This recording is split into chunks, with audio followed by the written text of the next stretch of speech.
Dover's double-double weekend nearly complete. The second of two Xfinity Series races just ended. Chase Briscoe, today's winner. You see his car in Dover's victory lane. Now there's one more show on the bill, the second of two Cup races, and it could have the most important playoff ticket of all on the line. Welcome to NASCAR America, presented by Progressive, with Brad Daugherty and Kyle Petty in our NBC studio. Who would have guessed that August 23rd would be the biggest day in racing, the Indy 500 underway on NBC. So this is a pre and post race show. We'll get to Cup in a minute, but first, Brad, you called yesterday's Xfinity Series race. What about Chase Briscoe going from worst to first today? You know, Krista, in racing, a lot of times you hear us talk about how the cars need speed, and we've heard the guys today talking about they found that the 10 car had found speed. Well, throughout the history of the sport, there's always drivers that are just fast, and I think we can put Chase Briscoe into that category. After yesterday's finish of 10th, with a race car with the geometry of the front end bent up, and coming back today, starting shotgun on the field, it's really remarkable. He's had a dominating season, a dominating year, and I'm not surprised at all because Chase Briscoe is fast. Yeah, he's fast, and we heard him talk about what he learned yesterday driving that car after he was in an accident. He made the best of a bad situation yesterday, drove that car back to a top 10 finish, and then capitalized on a backup car and took this thing to the front. And let me say, he has stopped the bleeding. He has stopped the slide here. He had not won a race since Austin Cindric got on his streak. Now they're back at it. He's got 6, Cindric has 5. And there's a similar storyline because in the Cup Series, overall this season, we've talked a lot about Kevin Harvick and Denny Hamlin. In the Xfinity Series, it's that gentleman, Chase Briscoe, today's winner, and Austin Cindric, who have just been lighting it up. What about Austin Cindric and his day today? Let's see if we can hear from him right now.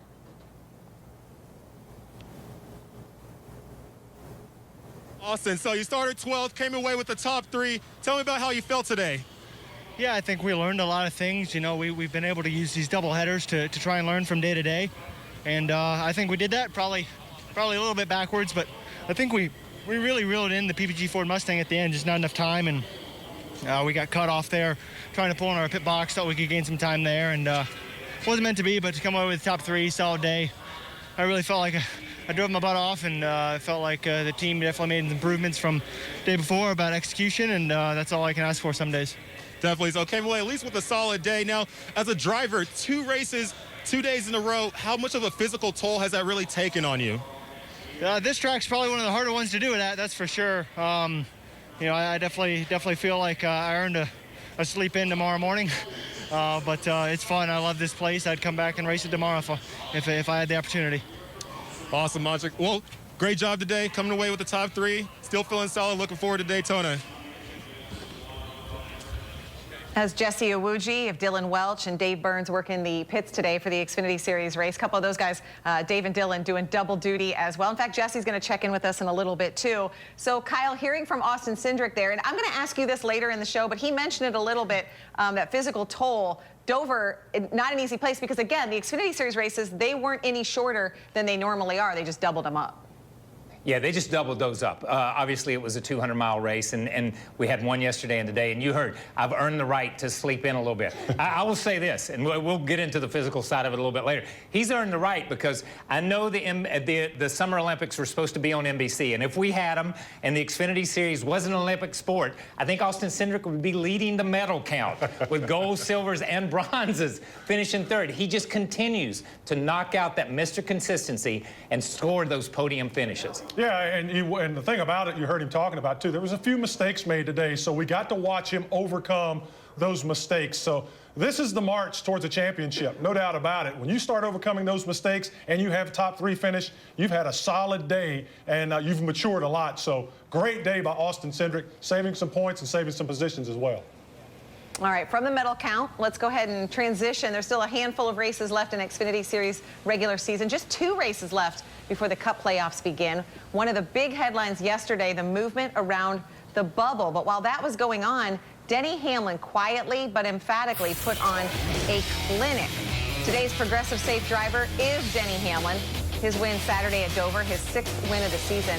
That ties Kevin Harvick for the most in the Cup Series this year. So we told you Hamlin, Harvick, very similar to Briscoe and Cindric. Hamlin led a Joe Gibbs Racing sweep of the top 3 positions, with Martin Truex Jr. and Kyle Busch also on the podium. Then he also swept the stages. So as we take a look at the standings here, Denny maximizes the playoff points, and while he was riding high, padding those points, the other big story took place down at the cut line as Jimmy Johnson was able to leapfrog teammate William Byron and move above the cut line by a mere 3 points. So let's talk about that bubble, Brad. I mean, we see those names there. So again, William Byron, Jimmy Johnson in a story, but so is Matty D, so is Eric Jones. Who did you want to focus on when you think of the bubble and where it stands right now? Well, Matty D really concerns me because, if you look at his history at Dover, he's only got 1 top 10 in his career, and now he has the opportunity, a little better equipment, better race team, to really show his mettle. So I need Matty D to step up today. He's going to have to carry the race car, do his part, and get that finish that he's always dreamed about as far as having this opportunity. So a lot of struggles yesterday, and then also Jimmy Johnson. I don't like having to battle Jimmy Johnson, giving him 2 shots at Dover, 2 days back-to-back.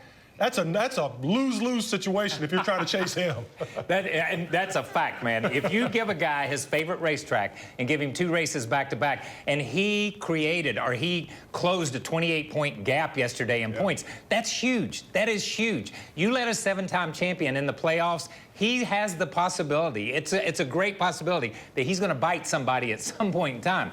But the thing is, we had talked about William Byron. We had talked about Jimmy Johnson. The outliers were Matty D. The outliers were Eric Jones. Now they're players. They're players with 2 races left. This race at Dover today, and even though it's a wild card at Daytona, Eric Jones has won that race. Even though it's a wild card, these guys are players for that 15th and 16th place position.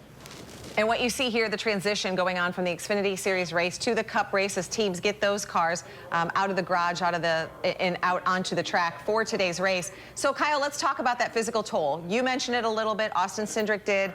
Again, the Cup Series races, 311 laps, so a little bit shorter than they normally would be. But these guys have had less than 24 hours to do it all over again. Listen, we watch the in-car cameras so much in these cars, and it just looks incredibly simple. They're wheeling it to the left and wheeling it to the right, taking their hand off. They are beat when this thing is over with. These guys, we heard Austin Cindric say, yesterday and today, I deserve to go back and take a little bit of a nap and take a little bit of a rest. Remember, the Cup guys ran 100 miles farther yesterday, 111 miles, and we'll do it again today. We talk about 2 or 3 Gs. Listen, when I raced up there, we ran so slow, we didn't pull Gs, man. We pulled negative Gs. We didn't pull Gs. But that's incredible to think that these guys fight 2 and 3 Gs, corner after corner, 600 and sometimes every lap. So the physical toll on these guys is bad enough when you wake up Monday morning. But when you wake up Sunday morning and have to go at it again, it's got to be in the back of your mind somewhere. Yeah, without question. And what we're going to look at today is who's in shape. That's just the bottom line. Yesterday, tough race, kind of warm, a little warmer today, and we heard DJ talking about it earlier. These race car drivers really, really struggle with soreness in their core, in their ribs, from being slung down into that seat. So the mental toughness, along with the physical toughness, kicks in today. Whoever's in the best shape will have the best opportunity to run well. I'll challenge any athlete in the world who don't think these guys are athletes to come sit in one of these race cars for 2 days, run 100 laps, and see how you feel. Don't challenge me to it. I don't want to do that. But yeah, we know it's tough. Something else to keep in mind today. Remember, the front half of the field lines up inverted from their finishes yesterday. So someone like 3rd place Kyle Busch, the 18, rolls off 18th. Matt DiBenedetto is on the pole, so he has a great opportunity to earn some stage points early. That will be one to watch. Coming up, Countdown to Green. More to come from Dover. NASCAR America is brought to you by Progressive. Stay on track with great rates at progressive.com.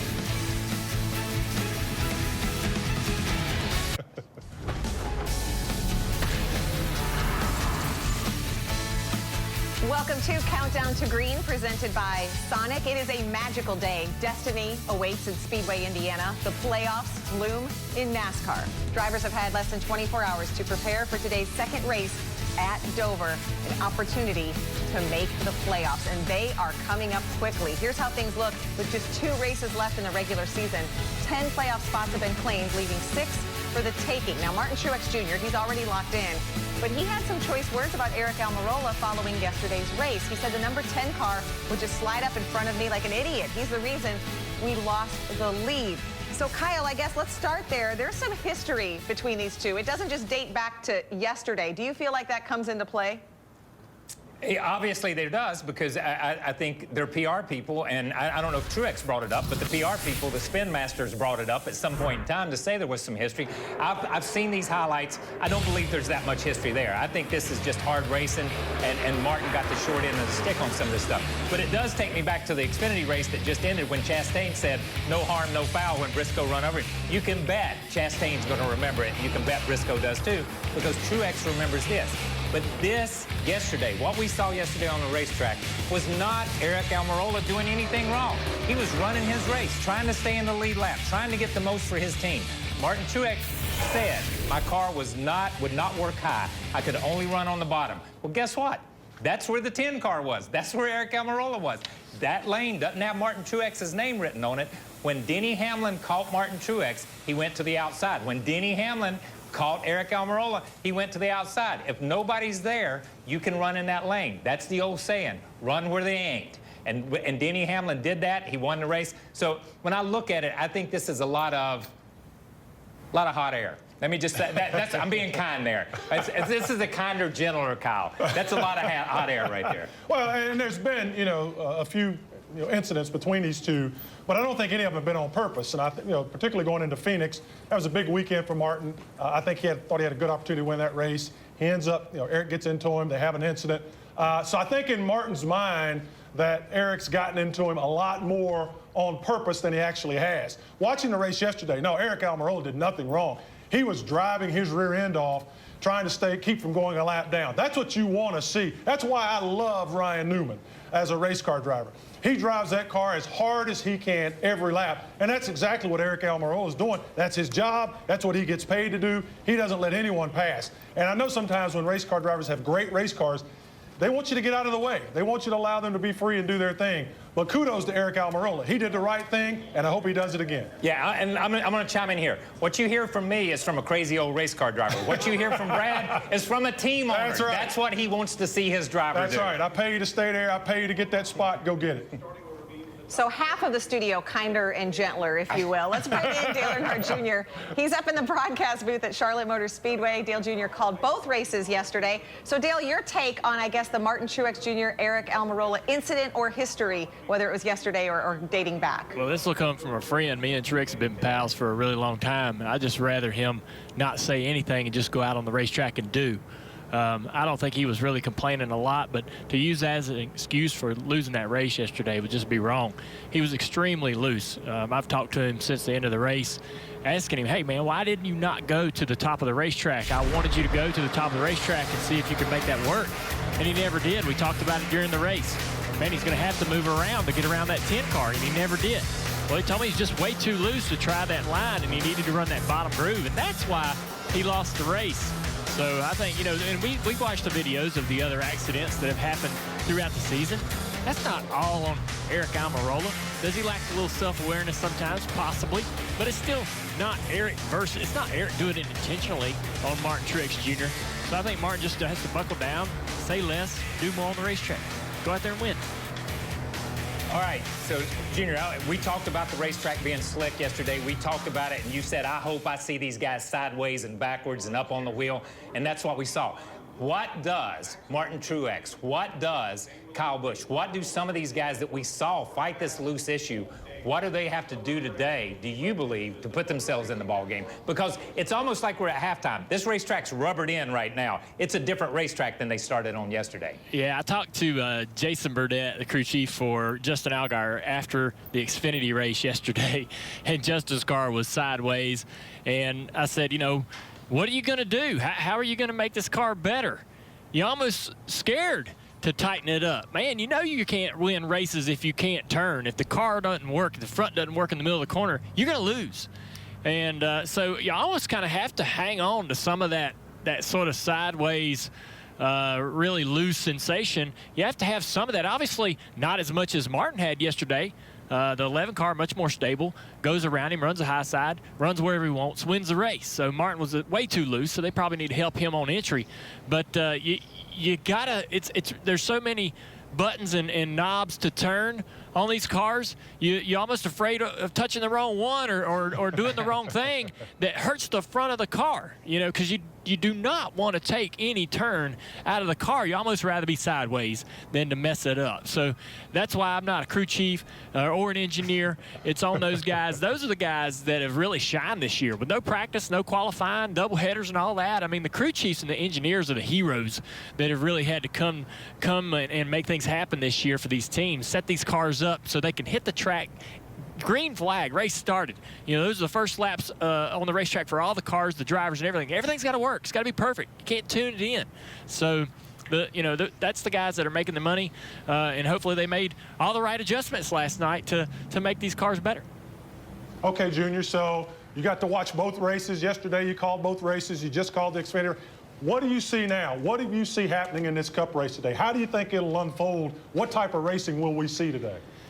Well, I think that we'll see, guys are going to work on their cars and probably make their cars a little better, and that might be good for Kyle Busch. I mean, he had a great run yesterday. He's probably missed practice more than anybody this year, and he's talked about that, man. He's so good. We've talked about that. He's so good at dialing his car in from Friday to race day, and he's missed that this year, and I think that's kind of showed, and that's possibly why they've struggled a little bit more than usual. And so yesterday, I think he learned a lot. He had a great run, tuned that car a little bit more to whatever he needs, and he could win the race today. I got him winning the race in my fantasy lineup. So stranger things have happened. But, the interesting thing, obviously guys are going to go out there and try to win this race and all that. But there's 2 races to go before the playoffs. It's here. Playoffs are here. So the bubble battle is the pressure is extreme, and we heard the tension on the radio for William Byron and Chad Knaus yesterday during the race. That's obvious to everyone that the pressure is real and it's here, and it's not just for them. But the one thing that I was kind of astonished to find out today, and I found this out from NASCAR Reddit, great place to get some good information. William Byron doesn't have a top 5 this year. Nope. Wow. No top 5. Best finish he's got is 7th. Yeah. He's going to have to step up big today. That blew me away to learn that stat. And so he really needs to step up today. If he's going to make these playoffs, it happens today. It doesn't happen in Daytona. Yeah, great stuff, Junior. We're going to keep an eye on William Byron. In fact, look forward to hearing your call of the race. We're going to hear from William Byron, who now finds himself on the outside of that playoff picture. We'll get his thoughts on all of that when Countdown to Green returns. Countdown to Green is brought to you by the Toasted S'mores Shake, only at Sonic.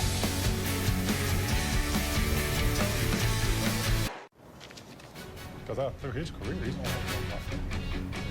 Yeah. It always used to amaze me. And I know this is crazy. Are you ready to win $25,000? The free-to-play Finish Line app is here to make that happen. Your racing experience will hit the jackpot. Go to your Apple Store or Google Play and download the Finish Line app today. Let's see what's on the menu, brought to you by Sonic. Denny Hamlin earned his 6th win of the season, leading a Joe Gibbs Racing sweep of the top 3 spots in the first half of the Dover Double. So a great day for Denny, but it was also a good day for 7-time champ Jimmy Johnson. New life in his final bid for an 8th Cup title, finishing 7th, moving 3 points above the cut line. Leading the field to green today will be Matt DiBenedetto, who starts today's race from the pole. So a great opportunity for Matty D to get some stage points. Let's talk about that bubble.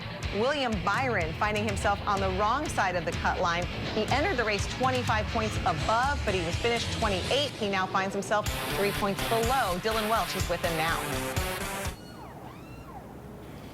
Well, William Byron, unfortunately, after yesterday, on the bad side of the playoff line. So, William, 3 out now. What was the biggest takeaway from yesterday that you guys are trying to correct today? Oh, man, about everything. It was really like a really, really bad dream yesterday. We haven't had a race like that in a long time. So it was tough. We fought hard. You know, unfortunately the cautions didn't fall our way for strategy either. So nothing really went well. But a lot of changes made on the car. A lot of discussions and kind of figuring out, you know, what direction do we need to go for today? Where was our car really lacking?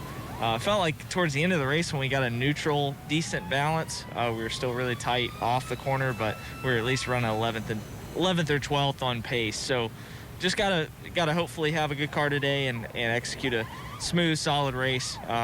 Luckily, we were still racing the same car, I guess, which is nice. So we didn't have to go to a backup or anything like that. So proud of this Exalted team for fighting, and hopefully just fight all day and see what we can do. How heavy is it weighing on your mind the importance of today, just so that you don't have to go to Daytona next week and be on 100% offense?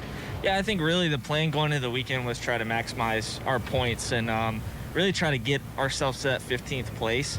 You know, whatever way you look at it, with where we're at, we're either going to be above it a little bit or below it a little bit. So honestly, it's not going to change that much going to Daytona. You're going to have to be aggressive at that race for us and try to get stage points, try to win the race. You know, we had a dual win there at Daytona earlier in the year, which is great. And, you know, I think we can go there and be aggressive and try to get a win. So it doesn't really change, I don't think, after today, regardless whether it's plus 10, minus 20, minus 10, whatever it is. So we just have to try to get as many points as possible today. Hopefully that'll get us in a good spot for next week. All about just beating the 48 today, though. He starts 23rd. Yeah, racing his teammate, the spotlight on young William Byron from North Carolina. And we heard Dale Earnhardt Jr. talk about him. Just hasn't had those top 5 finishes. And we heard the dissension yesterday, maybe between him and his crew chief, Chad Knaus. So it's just a lot going on with that race team, and it shows you the pressure that he's under today. Yeah, the pressure is immense, and we're going to find out a lot about this young man today. We're going to find out a lot about this race team. I think Dale Earnhardt Jr. is exactly right. They have to perform today. There is no next week.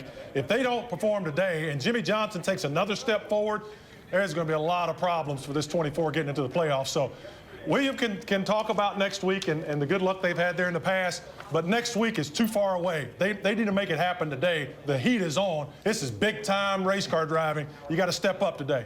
Yeah, it is big-time motorsports. And listen, and Brad nailed it. It's on the team. It's not only on William Byron. It's on Chad Knaus. It's on these guys coming back from the conversation they had. And listen, we sometimes make a big deal out of that. Those conversations go on a lot during a race when you're running like these guys are running. What I do like is William said we felt like we got the car better and we were 11th or 12th on pace, which we had an 11th or 12th place car. Now, that's that crazy psychology that drivers use to say, I could have run better than 23rd, but in actuality, I finished 23rd. He can't do that again today. Right. They've got to go out and run on pace 10th, 11th, and 12th and have a solid day. Crazy psychology, and the heat is on. That's what we learned there. Coming up, we're going to check in with Jesse Iwuji. He just covered the Xfinity Series race. He's going to give us some insight on the racetrack there at Dover. Jesse is ready, and that is coming up. The Toasted S'mores Shake. Chocolate chunks, graham cracker crumbs, and real vanilla ice cream topped with marshmallow whip and more graham cracker crumbs. It can't get s'mores than this, only for a limited time at Sonic.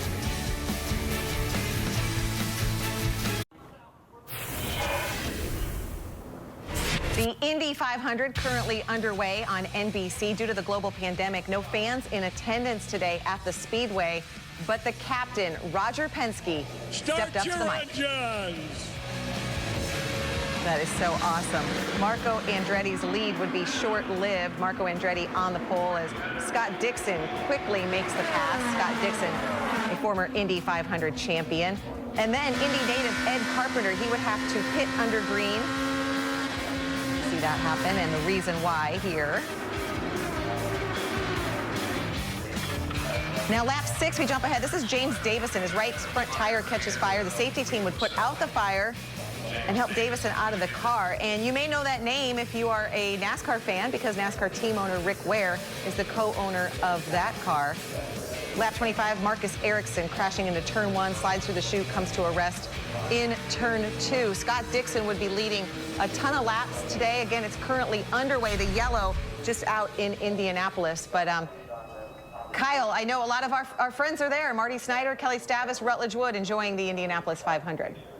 Yes, and watching a little bit of it off and on between the Xfinity race, enjoying a great race too. So, you know, listen, I'm pulling for an Andretti today. I have to say that. It's a family thing. Call it a Petty thing. Call it an Earnhardt thing. Call it a Waltrip. I don't care. It's a family thing in racing, and I'm pulling for an Andretti. Yeah, when Indy rolls around, it's just such a rich historical tradition. And I was looking throughout the day, you know, there's 8 previous winners in the field. It's going to be a great day at Indy, a great race to watch. Just wish we get more time to bounce in and out and watch a little bit more. So anyway, be a historical day at Indy. Yeah, who will she pick? Who will the racetrack grab and give that championship to today? Really cool to see Roger Penske giving the command as well. Well, meanwhile, in Dover, Jesse Iwuji, the lieutenant commander in the U.S. Naval Reserve, a pit reporter, a Truck Series, Xfinity Series driver. He does a little bit of everything. Jesse, no fans at Dover, or are there? Well, we might have some, actually. So we're just coming off of a great Xfinity Series race. Chase Briscoe coming away with the win, and now we're about to move on to an amazing Cup Series race. But there's something I've never really said to anyone, at least publicly, and that is, you know, all my friends and family, they always told me, hey, Jesse, you have a really big head. And you know what? They say I have a big head because they say literally it's massive. Not because I'm cocky or anything. They say my head is massive. But you know what? It's nowhere near as massive as those that you see up there. You can see a group of fat heads, and those are our fans that we have today here at Dover Speedway. You can see all different kind of faces. You see Jimmy Johnson up there, Steve Letarte, see Dale Jr., Rutledge Wood, a whole bunch of great faces up there, looking great, looking beautiful. Those are our fans who are going to be out there cheering us on, cheering the Cup Series on all day long. I'm looking forward to, hopefully they can get a little rowdy out there. I don't know, we'll see, but you're looking great. And maybe one day, hey, if this TV thing works out or racing thing works out, we'll see. Maybe you'll see my massive fat head up there too. Listen, Jesse's a busy guy. Yeah, I love that, but just a disclaimer here. Rutledge Wood's head is actual size. That's the actual size right there, people. I'm telling you, if you ever have an opportunity to talk to him, actual size right there. That is true, yeah. I've got a really big head, but I'm 7 feet tall. Rutledge Woods has a 7-footer's head. There's no doubt about that. You guys aren't right. Poor Rut can't even defend himself at the Indy 500. Oh, my goodness. Coming up, the person, William Byron is now chasing, is a 7-time champion who's won here a record 11 times. Maybe that's why there's 11 Jimmy Johnson heads. Will today be number 12? We'll hear from him next.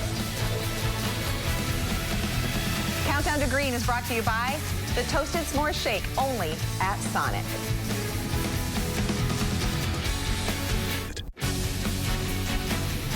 It's not too late to start playing NASCAR Fantasy Live. Create an entry, join a league today for your chance to win a $10,000 cash prize for the best overall score. Visit NASCAR.com/fantasy. And if you feel making a different kind of investment, the experts in Vegas have made Denny Hamlin the favorite to win this race. I mean, that's really going out on a long shot, right, Kyle? I mean, Denny Hamlin to win that. But speaking of the odds, man, put some money on Jimmy Johnson, 30-1. Isn't that right, Dave? I think that would be a good idea. You might make a little cash there. And finishing 7th yesterday, one wonders if you got some of that old 48 winning feeling from Dover back yesterday.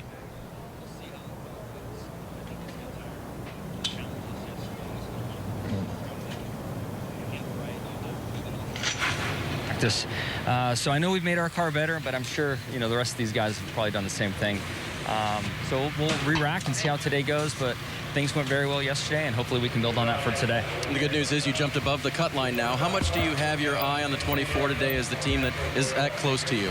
Yeah, it's great news to be above the cut line, and then I can sleep easily knowing that there's a restrictor plate next weekend as well. So the pressure's on, long story short. So, you know, we might be in today. Who knows where we'll be, you know, at the end of the race, and then next weekend is a total wild card in its own. I don't know about sleeping easy, but next week does present a bit of a wild card, which the fans have all been excited about. We've been excited about covering. Just as you race today, is that in the back of your mind that I've still got to go there and accomplish things? Not really. I mean, you know, we'll worry about that next week when the time comes. But in the car, you're so focused on the job at hand that thankfully all that stuff falls out of your mind and you just go to work. And you have to go to work here a lot, the Monster Mile, a tough place where Jimmy has won 11 times, Krista. That was so telling because you have the veteran Jimmy Johnson saying, I'm only worried about today, and you had young William Byron looking ahead to Daytona. That could come into play, and we could discuss that in the post-race show. But, Kyle, right now, We need to get your predictor picks because NASCAR Pick'em on the NBC Sports Predictor app. The fans are looking to you for guidance.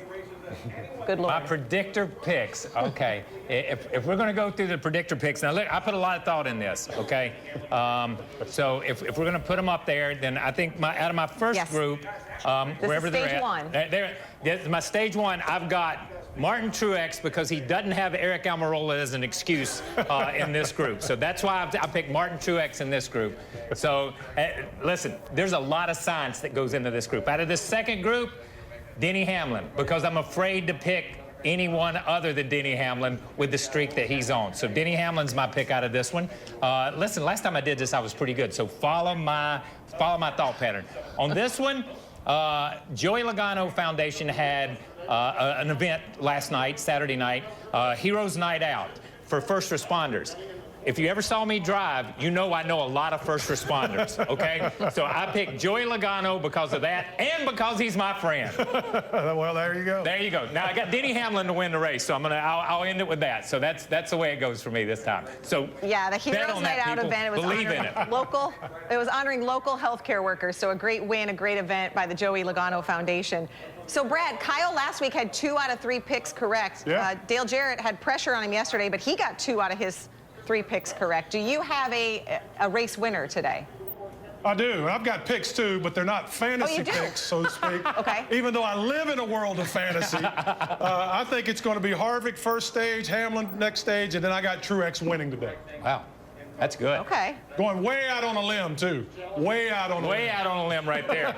Way out on a limb. Woo! Those guys are like way up in points, aren't they? Yes, they are. Well, obviously there's a race within the race because you have guys like Kevin Harvick, Denny Hamlin just trying to gobble up playoff points. That's what they're trying to do is just pad that cushion. Kyle Busch still looking for his first win. But then, Kyle, you have that bubble battle. That's what we're going to be watching today.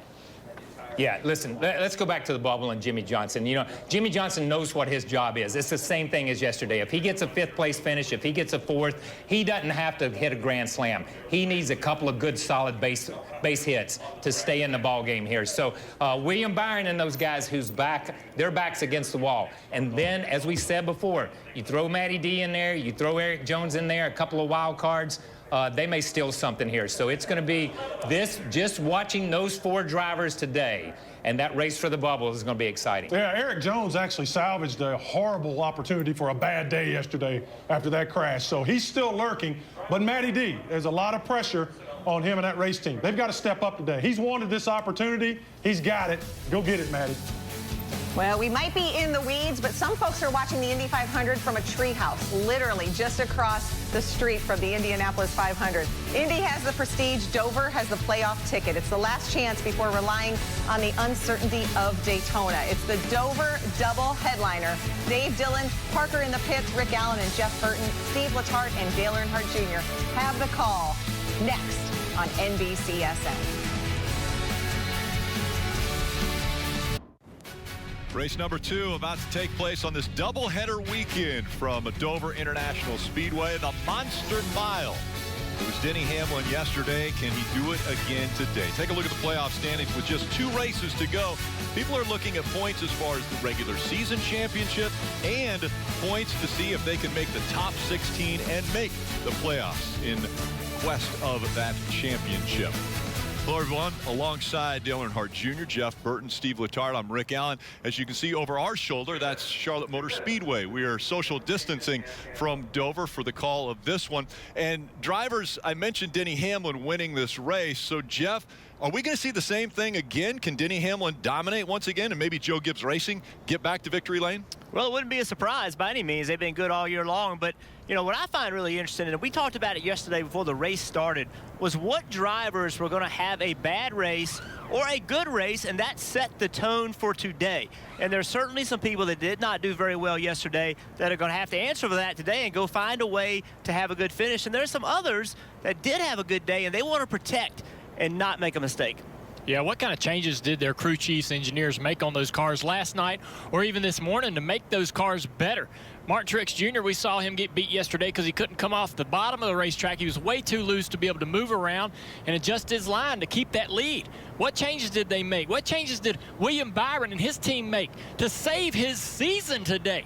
He could be knocked out of the playoffs And then going into Daytona, he'll have to win to get in to the playoffs.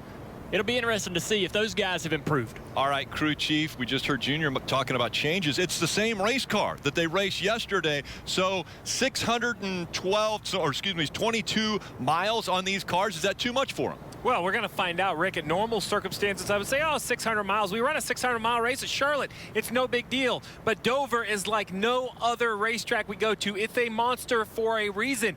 They did get to look at their cars last night, but they only had a short amount of time. You couldn't check everything. What gremlins are in one of these race cars that may jump out in the 311 laps today? That could cost the team points and the driver at a chance of victory lane. Well, it is time to offer the invocation for today's Cup Series race from the 436 airlift wing of Dover Air Force Base. It's Chaplain Captain Jonathan Dawson. Let us bow our heads and pray. Almighty God, we come to you at this time, grateful for the abundance of life we enjoy. We recognize your hand in all things. Thankful we are for this opportunity to gather and celebrate here at the Dover Speedway. We pray for a spirit of sportsmanship to reign supreme. We pray for a good race and that the vehicles and drivers will perform well and safely. Please bless us all with an added measure of peace in these trying times. Please bless our service members who are in harm's way. We pray for our country's success on our path to unity, justice, and love. We ask for your favor and your grace.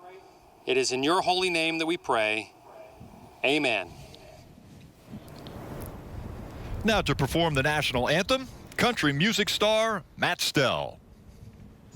Oh, say, can you see by the dawn's early light what so proudly we hailed at the twilight's last gleaming, whose broad stripes and bright stars through the perilous fight o'er the ramparts we watched were so gallantly streaming, and the rocket's red glare, the bombs bursting in air, gave proof through the night that our flag was still there. Oh, say does that star-spangled banner yet wave o'er the land of the free and the home of the brave?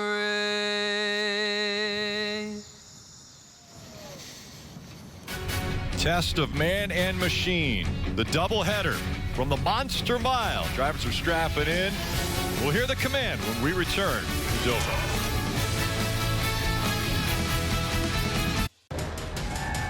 We get the gold monster awesome weekend. It's a very tough racetrack to get hold of.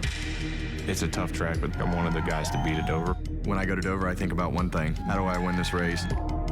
Dover is extremely physical, it's demanding, it's mental. It'll separate the men from the boys. Joey Logano goes for a wild tumble. We are not making up how difficult this track is. 8 laps. We're 8 laps in. Denny Hamlin will once again see the checkered flag. He wins at the Monster Mile. NASCAR Cup Series Drydene 311, part of the Drydene doubleheader weekend from here at Dover International Speedway. And we go down to pit road, and the guy standing in front of the 9 car is Dylan Welch. And Rick, it was a strong start early yesterday for Chase Elliott in this 9 team, but some contact on the racetrack and the resulting damage sent them plummeting down the leaderboard. They spent the rest of the afternoon fighting hard for a 5th place finish and hope the info they gathered from a day in traffic and dirty air can guide them back to the front today. Parker, Chase Elliott starts 16th. Well, Dylan, right behind him is Kevin Harvick, who finished 4th yesterday, but it was by no means a simple top 5. They had an issue on pit road that sent them to the back. They drove all the way through the field, and right when they were in position, their car started to fight against them. The track bar was lowering itself. So what they do to rectify that for today? They went old school. They put a hose clamp around that thing so it'll stay in place all 311 laps, Dave. Parker, on a NASCAR doubleheader, no practice, no qualifying weekend. What's the reward for winning a race? Well, you get to start 20th. You also get a cool Miles the Monster trophy when you're here at Dover. But I asked Chris Gabehart, the crew chief, if he changed his philosophy at all with Denny starting back here. He said, no, I didn't. And one reason why, yesterday our teammate Kyle Busch, well, he went from 22nd to finish 3rd on the day. We're staying with what we had, and we think we can win again, Rick. Yeah, it was an impressive performance yesterday by Joe Gibbs Racing, finishing 1, 2, 3. Stevie, can we see something similar to that today with the domination that we saw yesterday? I think the possibility is there. The question is, who will it be? I think Truex had a very good car, maybe some small adjustments. And possibly Kyle Busch looking for his first win of 2020. Now for the command to start the engine. It's the president of Drydene Performance Products, Dave Klinger. On behalf of Drydene Performance Products, drivers, start your engines. Captain Craig, when you're ready. It's been a great weekend already, and we want to thank Drydene for everything that they have done, and a great command there by Dave. Engines are fired. We're going 311 when we return. The Tracker 800 SX does it all with an impressive towing and payload capacity. It makes the hard jobs easy. Plus, an engine that's quietest in class. Available now at Bass Pro Shops and Cabela's.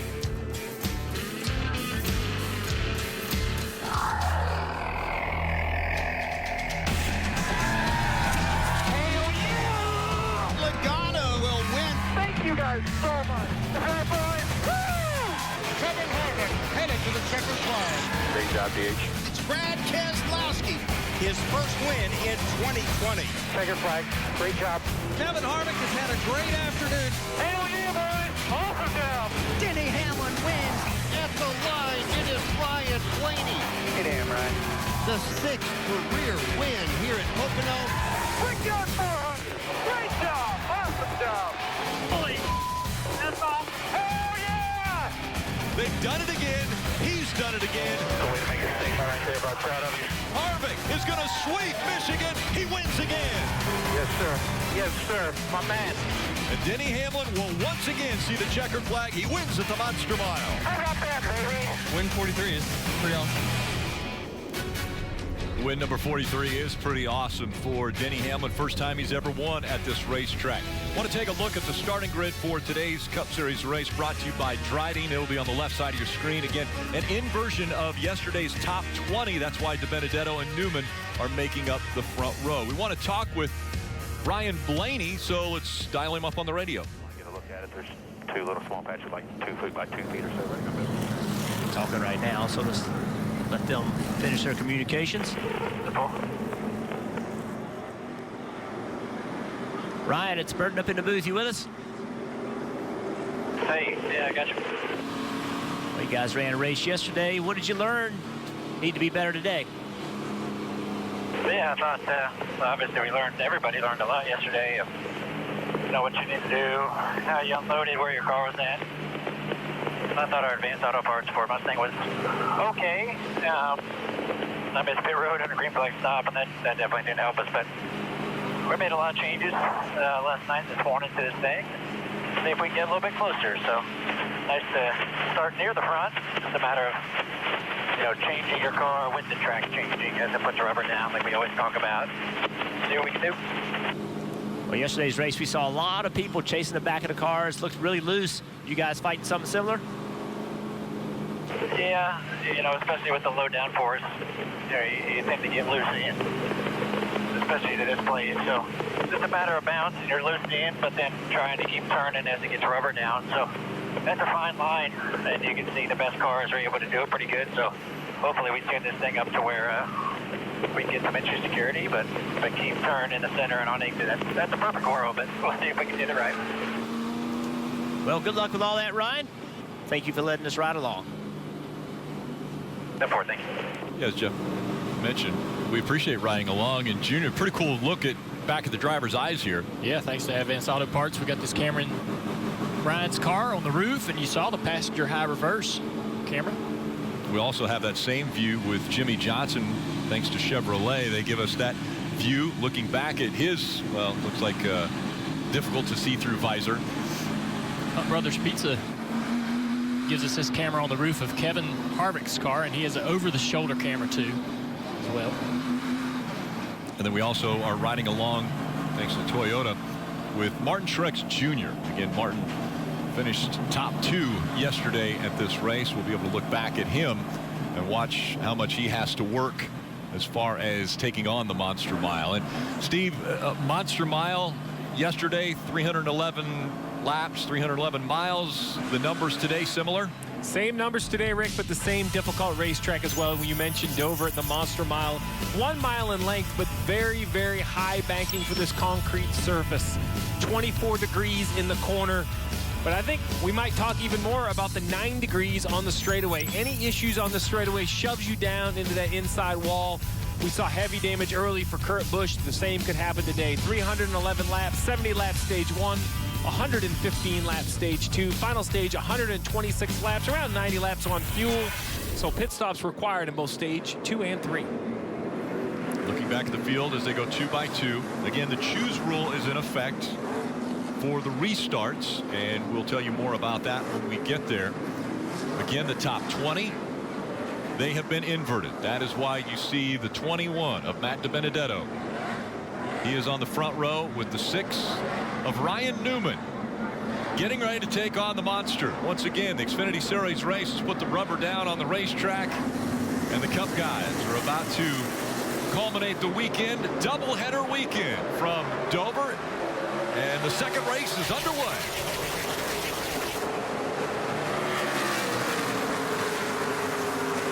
No time Matt DiBenedetto wasted in jumping out to the front.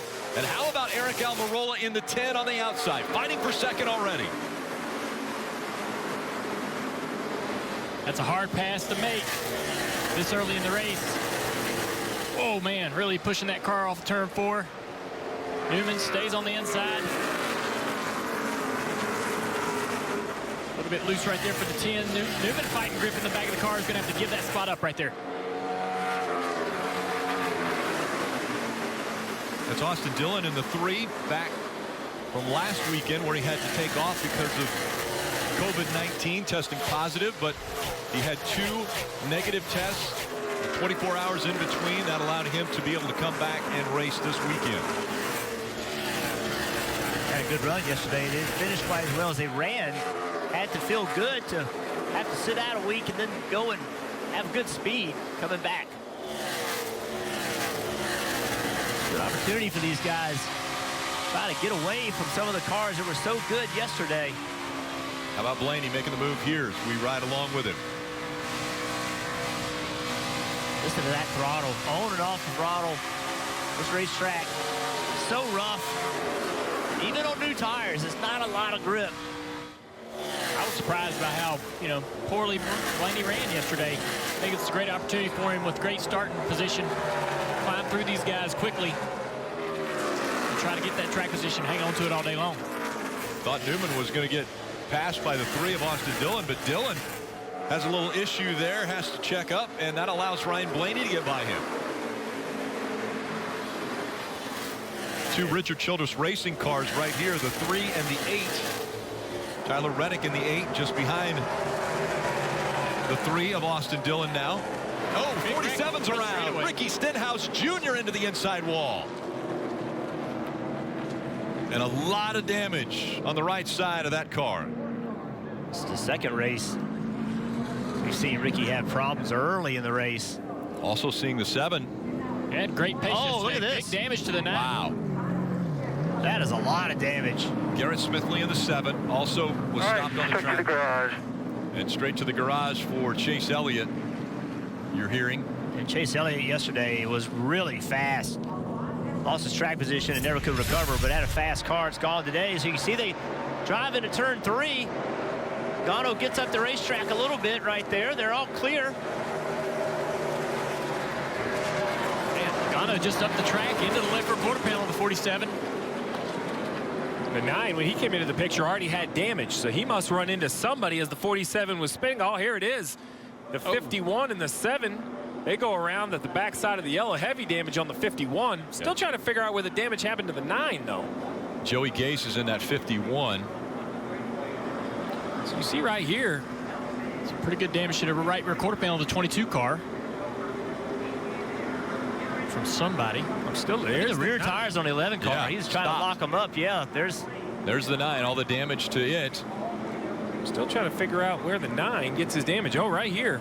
Who's he hit? The 18 car, maybe? I think it had to be the 18. As they came into the frame, the 18 was in front of the 9. Either way, regardless of who he hits, the damage is significant. The day's over for Chase Elliott. Chase Elliott has a win, so he'll be in the playoffs. Can't take that away from him. That spot, 2 wins actually. Most recently, the road course win at Daytona.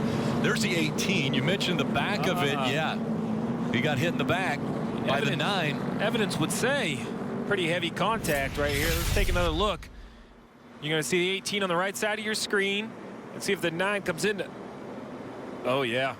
You see it. They just check up. Boy, it turned 18 into the fence a little bit there on the front straightaway. Rubbed the wall pretty good with the right side. They can pull that sheet metal out, but you hope it don't bend the front geo on that car.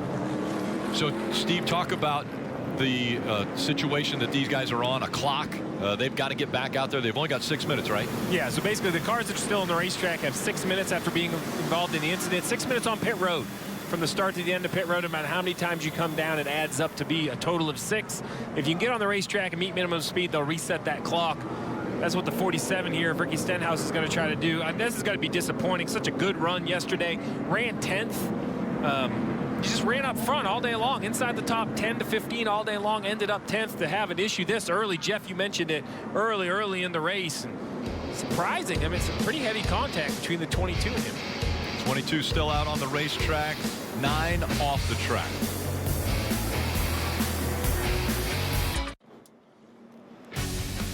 NASCAR on NBCSN is brought to you by Credit One Bank, the official credit card of NASCAR. Perfect for race fans. McDonald's. Liberty Mutual Insurance. Only pay for what you need. And by Drydene Performance Products, the hardest working brand in heavy-duty lubrication. Drydene.com. Coming up on the choose box.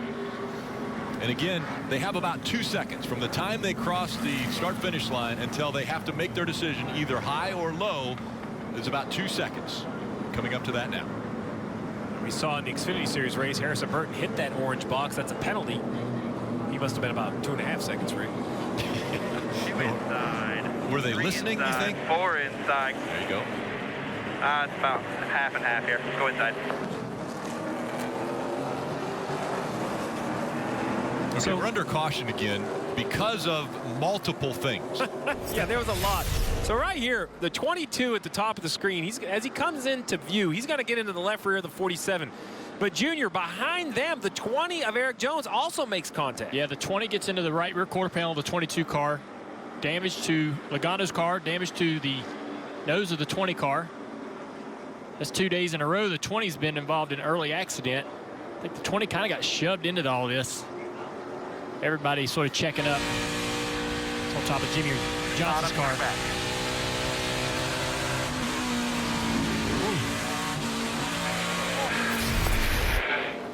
Jimmy had a close call yesterday when the car was making his way onto pit road and Jimmy was flying by at speed.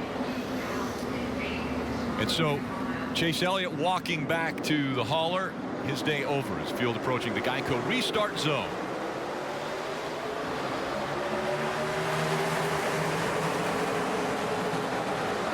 Eric Almirola in the 10 on the inside. Matt DiBenedetto in the 21. And DiBenedetto's not going to be able to hold off the 10. I may be incorrect, but that might be the first time the inside lines worked all weekend on a restart. Ryan Blaney's also making use of that inside line. He goes up to second. DiBenedetto's dropped all the way back to third now. Yeah, he was the control car and just couldn't get traction. I guess he spun the tires. That inside line did a great job of matching. Him all the way down into turn 1. Good push from the 12 to give that 10 car the lead. Here Almirola out front. Almirola has had success at this racetrack. Almost got a win here a couple of years back if it wouldn't have been for a late restart. But then yesterday was almost a surprise. The reason he's starting up front is because he didn't finish well. He did not have a very good race, but now he's showing those winning ways once again with his Ford Mustang up front. Well, these drivers, well, I was going to say, they're using those starting spots up front to their advantage, right, Jeff? They've missed one accident. Also in this clean air, don't you think they're going to get a better feel on their race car? Yeah, I think so. But you can see Eric Almirola leading this race, how much work he's doing. The back of the car, really twitchy. Watch his steering wheel, from that front shot. His hands, a lot of hand movement right there. All our guys that ran up front, finished up front yesterday, having some trouble trying to get through the field here. Denny Hamlin has a moment off into turn 1. Tries to get the outside.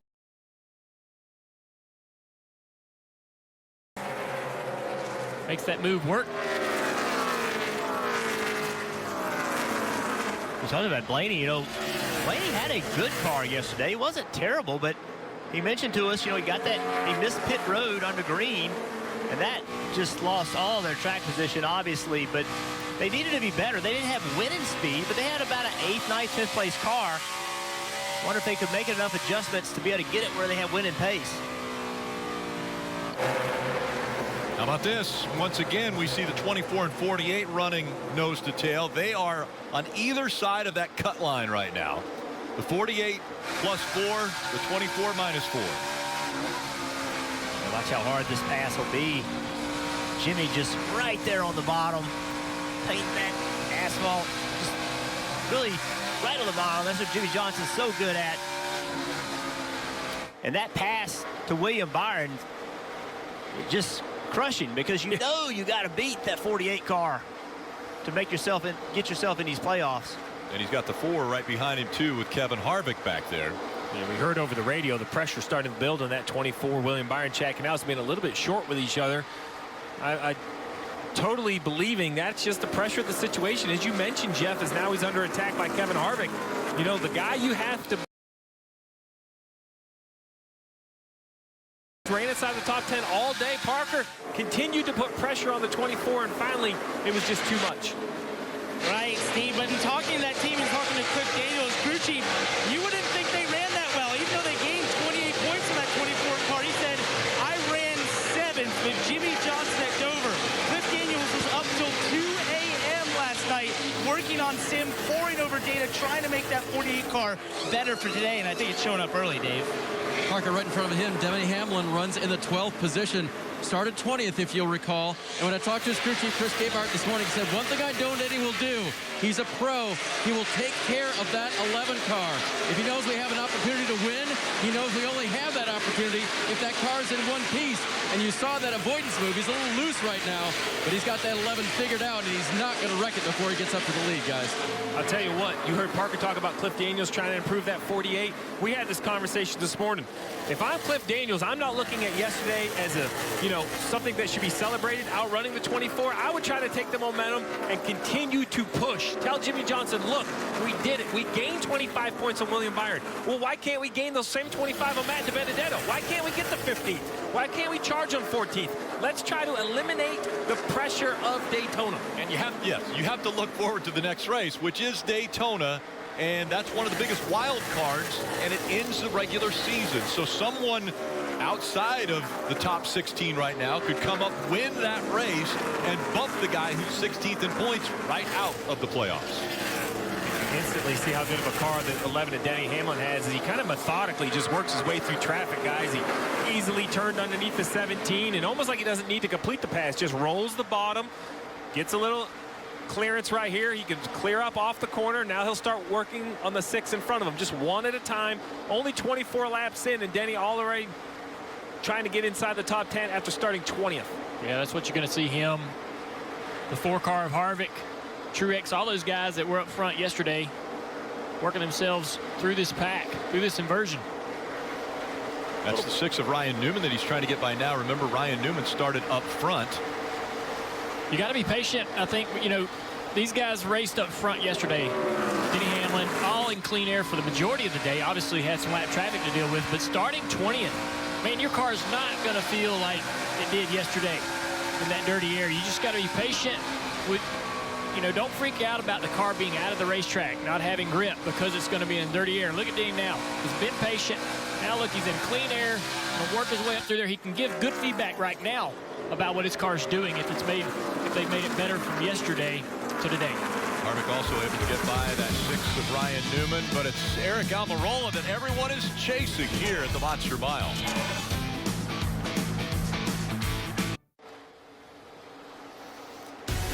39 laps to go in stage 1 of the NASCAR Cup Series Drydene 311 from Dover International Speedway. Eric Almirola has a 1.2 second lead already.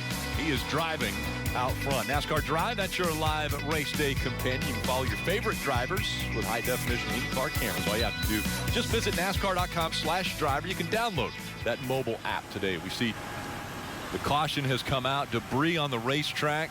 Martin Truex Jr. bouncing around there. Oh, well, we got the little brake duct, maybe? Yeah, some sort of cooling hose off somebody's car.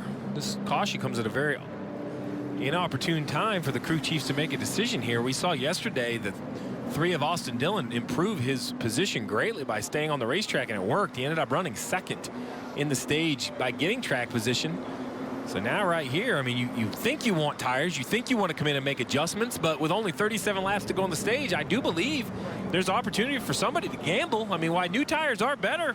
I think Dillon proved yesterday that you can stay out. That clean air perhaps is worth more. Yeah, I think it's more opportunity than we had yesterday, too, for the guys to adjust their cars early. Some of these guys made some adjustments or don't like the way their cars are driving right now. Maybe need to tighten them up a little bit or get them turning better. It's a good chance to come down pit road. We got one car. Looks pretty free out there. Our winner yesterday, Denny Hamlin, off into turn 3. Sideways, has to check it up. Harvick goes to the outside. That's what's great about this racetrack. Provides you a wide groove in the corners. You get to run wherever you want. Let's see what everybody does here. So again, Eric Almirola, race leader. Blaney, DiBenedetto, Keselowski, Tyler Reddick, and Eric Almirola is going to give up the lead and come to pit road. He brings quite a few with him. Blaney stays out. Parker. Kevin Harvick's been very happy with that 4 car. Remember yesterday they had an issue with that track bar. The car was adjusting itself. Today that is not the problem, but very happy to be 4 Goodyear tires, Sunoco fuel. Matt DiBenedetto in the middle of your screen reporting that his car is just loose. It is skating on the right rear. 2 tires, right sides only for DiBenedetto. Dave? Bottom of the screen, Denny Hamlin reporting loose. Chris Gabehart had just radioed a few laps before the caution. I know what we need as they come to pit road. We'll see if that includes 4 Goodyear tires or just 2, as well as a little bit of fuel. And we'll watch the race off pit road. They're going with 4 tires on the 11. A little bit slower stop there. The 22 able to get out in front of him. DiBenedetto wins the race off pit road. We made USAA insurance for veterans like Liz and Mike, an Army family who's always at the ready. So when they got a little surprise, they didn't panic. They got a bigger car for their soon-to-be bigger family. After shopping around for insurance, they called USAA, who helped find the right coverage for them and even some much-needed savings. That was the easy part. USAA insurance has made the way Liz and Mike need it easy. USAA, what you're made of, we're made for. Hi. This is amazing. With moderate to severe ulcerative colitis. Are you okay? Even when I was there, I never knew when my symptoms would keep us apart. So I talked to my doctor about Humira. I learned Humira can help get and keep UC under control when other medications haven't worked well enough. And it helps people achieve control that lasts, so you could experience few or no symptoms. Humira can lower your ability to fight infections, including tuberculosis. Serious, sometimes fatal infections and cancers, including lymphoma, have happened, as have blood, liver, and nervous system problems, serious allergic reactions, and new or worsening heart failure. Before treatment, get tested for TB. Tell your doctor if you've been to areas where certain fungal infections are common, and if you've had TB, hepatitis B, are prone to infections, or have flu-like symptoms or sores. Don't start Humira if you have an infection. Be there for you and them. Ask your gastroenterologist about Humira. With Humira, control is possible. Find your keys. Find your get up and go. Find pants that aren't sweats. Find your friends. Find your sense of wonder. Find the world is new again. At Chevy, we'd like to take you there. Now during the Chevy Open Road Sales Event, get up to 15% of MSRP cash back on select 2020 models. It's time to find new roads again. We miss you. It's totally not the same without you. We're finally back and can't wait until you are too. Universal Orlando Resort. Buy now and get 2 days free at the parks. Restrictions apply.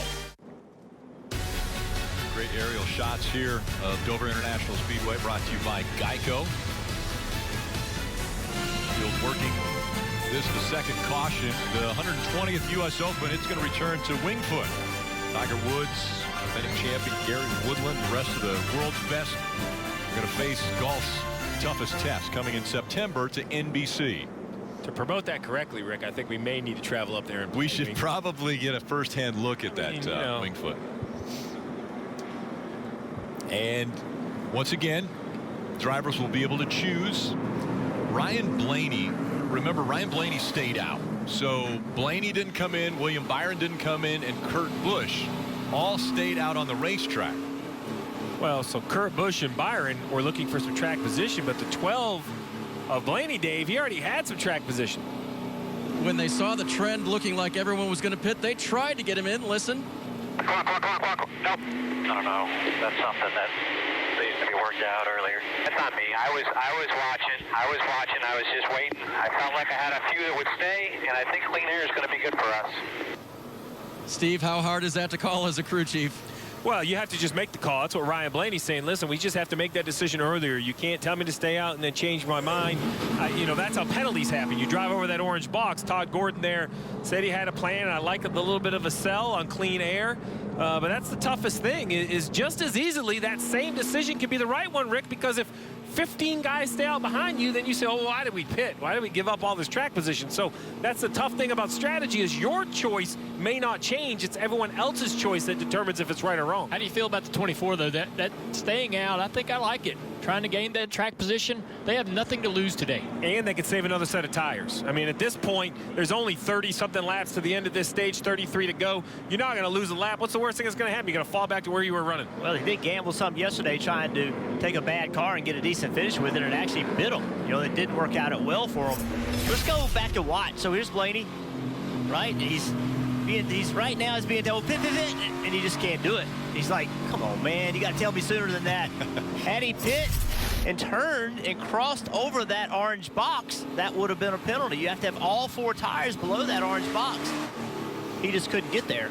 I do like Todd Gordon, though, Steve. He said, that's my fault. We should have pitted. We're good, though. Clean air. Clean air. Yeah, he wanted to put a positive spin on it. Hey, clean air. We got it. You definitely don't want to sell it the other way. No. Oh. Okay, here they go. Decision time. And we saw that lower line work, so it's going to be Kurt Busch that will be the first in the lower line. Top 2, Blaney and Byron, both went up on the high line. You can see them faking. They're waiting as long as they can to try to fake the guy behind them.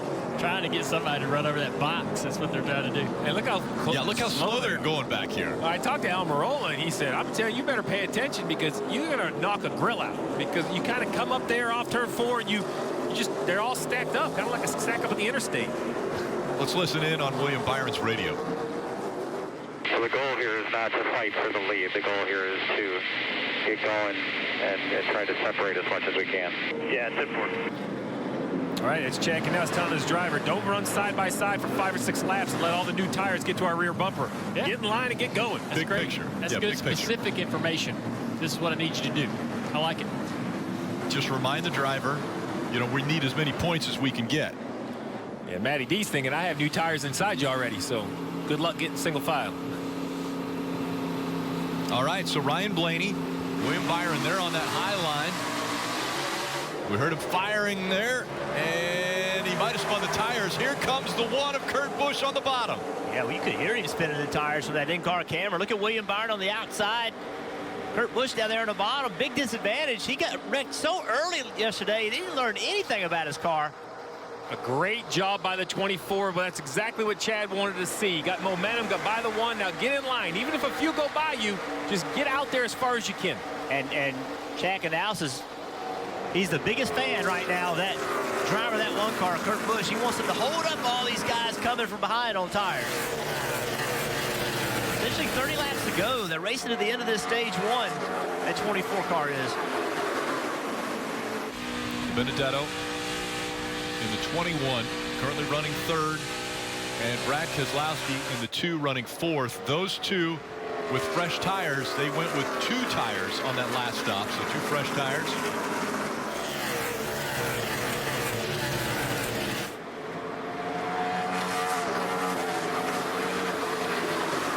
Mitch and Matt DiBenedetto currently running in the 3rd spot. Dylan. On a much better day going so far for these guys. Greg Irwin, the crew chief, said this morning that yesterday was horrible. They were very disappointed with their performance. Ended up 20th. Today, Matt is reporting, as we said, that he's skating that right rear. So they changed 2 tires only there on that stop. 1 to just keep their track position, but 2 just to try to diagnose that race car and tighten it up a little bit. So a bit of a strategy call, a bit of a setup call is there as well, just to take those right sides. I like Greg Irwin, though, only taking 2 because they have the bucket of gold. They have track position. There's no adjustment you're going to make that's going to make up for moving your car towards the front. So don't give it up, Jeff. I mean, you're up there now, right? Try to work on it. Try to improve it, but don't go to the back. Yeah, track position does matter. And you know, think about it, William Byron and Matty D both trying to recover from bad days yesterday. Both of them trying to execute with 26 to go to get some points in this stage that they lost yesterday. And points get paid at the end of each stage. 10 points going to the winner of the stage on down all the way to 1 point if you finish in 10th. And the reason I say that about Matty D is look at Eric Almirola out the windshield of Kevin Harvick's car. You know, he was leading this race. He came down, took 4 tires, runs in the 8th position, and is not moving anywhere, right? So those tires are not instantly paying off. We'll see if he gets a few spots before the end of the stage, but with 25 laps, I just don't see him driving back to the lead.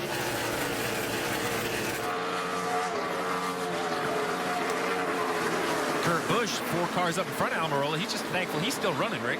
I'm impressed with the way that car's hanging on here on these tires he's got, especially after yesterday crashing out early.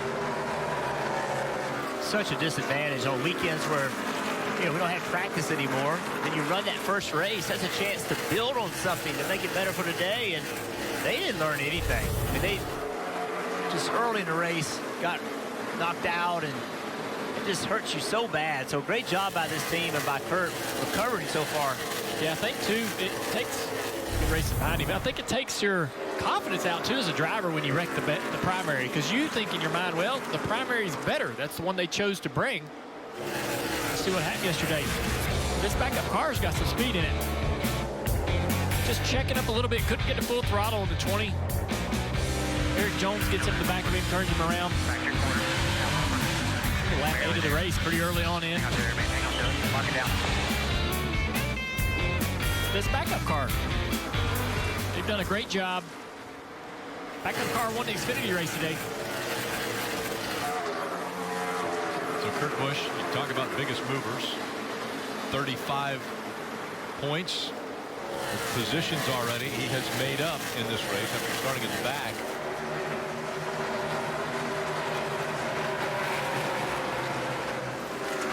Up front, Ryan Blaney.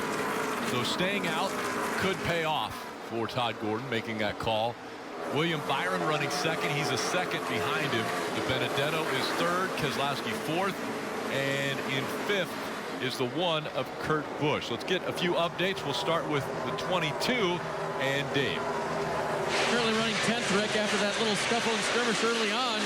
Joey says the car isn't too bad right now, but it was inconsistent during that run. It was sometimes loose, it was sometimes tight, so they made an air pressure adjustment to try to get Joey back on track, Dylan. Right behind him, Dave, in the 41 is Cole Custer, who runs in the 11th spot, exactly where he finished yesterday. These doubleheaders so valuable for a Cup Series rookie, just with getting laps yesterday, running the entire race. That was almost like their practice for the weekend. Now they can come out here, attack right away. Cole's been quiet on the radio, fairly happy behind that 41, Parker. And behind him is that impressive rookie, Tyler Reddick, who's really trying to hold off Clint Boyer there. I talked to him earlier today after the race yesterday. They finished 13th. They gained some points, and I said, you look at the points and say, we're too far out. We're just here to win. We've got to go run into the top 10, and I think we can do that. He said, the one thing about these cars here compared to the Xfinity cars, he said, I can't drive them sideways enough. I want to drive more sideways. We just can't make the speed going as sideways I want to be. Well, there's a few drivers that are going sideways around this racetrack. Good battle right here for that third spot. We'll be back with more from Dover after this.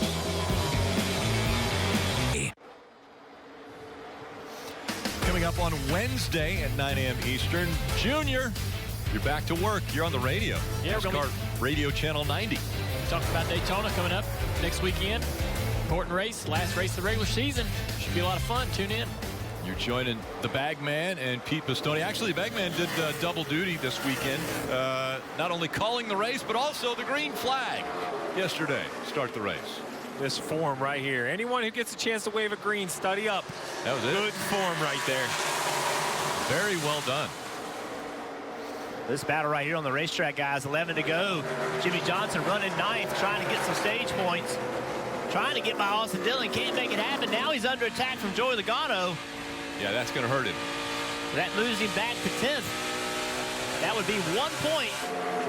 And William Byron, the guy we saw him racing with yesterday, trying to gain those points on him, he's in second. That would be 9 points for William and only 1 point for Jimmy. And again, the numbers you're seeing over there projecting out throughout the race. So that's why when we talk about 9 points difference, and it was only 3 when it started, the 21 is because that's projecting throughout the whole race. Yeah, that's if the 24 finishes second in stage 2 and finishes second in the race. Right. Keep this in mind, too, guys. William Byron, that bad day we talked about, guess how many points he got yesterday? At 9 points. 9. So this right here would be as good as all the points he gained yesterday. Again, coming up on 7 laps to go. In stage 1, Ryan Blaney, and there's his teammate, Brad Keselowski. Joey Logano as well out of Team Penske. A lot of Penske eyes right now on the Indy 500.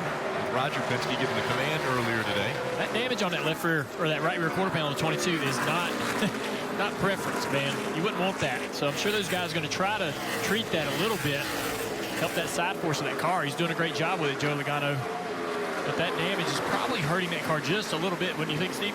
I think it is hurting. The big question is, how much time can you take to repair it, right? That you're currently running up in the 7th position for Logano. Can you afford to spend time on pit road? Car we didn't talk about much yesterday that we tend to see at the front of a lot of these races. Kevin Harvick drove up to 3rd place, starting to put the pressure on William Byron. We talked about it at the top of the show about who can make the adjustments to improve their car. Looks like this 4 team's done some great things to help Kevin be able to work with this thing. He runs that diamond. Bert, you know him. You were teammates with him. He runs a diamond at this racetrack. A lot of guys roll the bottom real tight or run high like Williams running. That 4-car Harvick, he always has kind of drifted up in the middle and back to the bottom on exit. And Dale, I spoke to Rodney Childers about that exact thing, what changes they would make on that 4 cars. If you remember that first stage yesterday, he was flying after the pit road issue they had. He went from 29th to just outside the top 5. He said, we look at that run, and then he goes, I noticed also we were too high. We lowered the car. We did a couple things that you'd normally do after that first run in practice to dial this car in. I think that would worry a lot of the competitors out there if they heard how much they fine-tuned that 4 car for today. Well, and Parker, you mentioned at the beginning of the show how their track bar was dropping on its own. I saw that tweet from Rodney last night. I've had that before, Rick. You are chasing a moving target. Every time you make an adjustment, the car adjusts itself. That track bar just can fall on its own if the mount has an issue or not properly installed. So I expect Harvick to be one of those cars to run much better today, and so far he's doing so. I think he might have a chance to win this stage as he's run Blaney down. So now with lap traffic. Yeah, just under 3 to go. It's the 12 of Blaney just in front of Kevin Harvick. Kevin can't. That's the worst place to catch the lap traffic. Can't get in the throttle right there. Look at Blaney, though. Watch Blaney. Watch corner entry. Harvick's going to beat him, but watch the exit. Harvick does this diamond, gets a great run off the corner. It's right there. Blaney cannot go back to the throttle. Does not have enough rear grip to just aggressively attack the throttle. Harvick will try to jump on the outside of him. Look at this pass. He goes to the high side for the stage 1 win. Harvick goes by Blaney. Man, 1 lap to go in stage 1. What a run by Kevin Harvick. Well, if it's like any other doubleheader we've seen this weekend, Hamlin won the first, so Harvick, does that make him automatically the favorite in the second? Well, he's looking pretty good here as Kevin Harvick trying to win stage 1. Hell of a job there. Green checker right here. Look at that. Cooled off. Charlton. 6th-stage win of the season for the 4 team. Again, battling for points. Jimmy Johnson is going to come home 8th. So 3 points there. But passing on the outside of Ryan Blaney. How about this move? And he just jumps to that outside quarter panel. This will not allow Blaney to finish the corner. Easy as that. Easy as that. He made it look easy. Kevin Harvick is going to win stage 1 at the Monster Mile.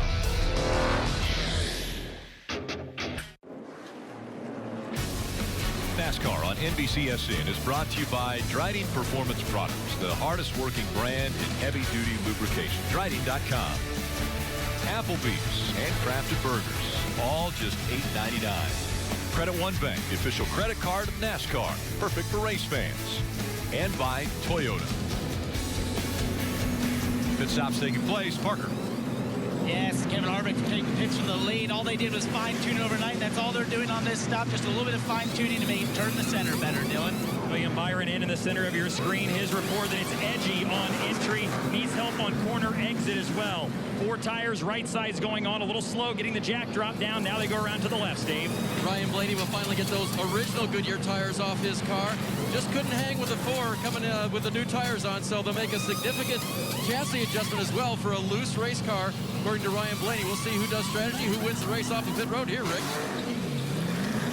And Harvick looking very strong. He's going to win the race off of pit road. Blaney will stay in 2nd. William Byron holds on to 3rd after that stop. You can't afford to fail. On the road, on the job, off the grid. So get to Advance. Get the advice you need. Get the part you need. From the experts. Fast. Without fail.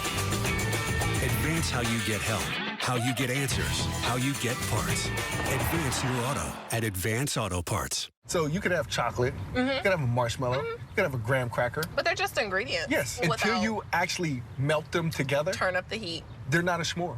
No. This is a s'more. Toasted s'more shake. You're running out of time.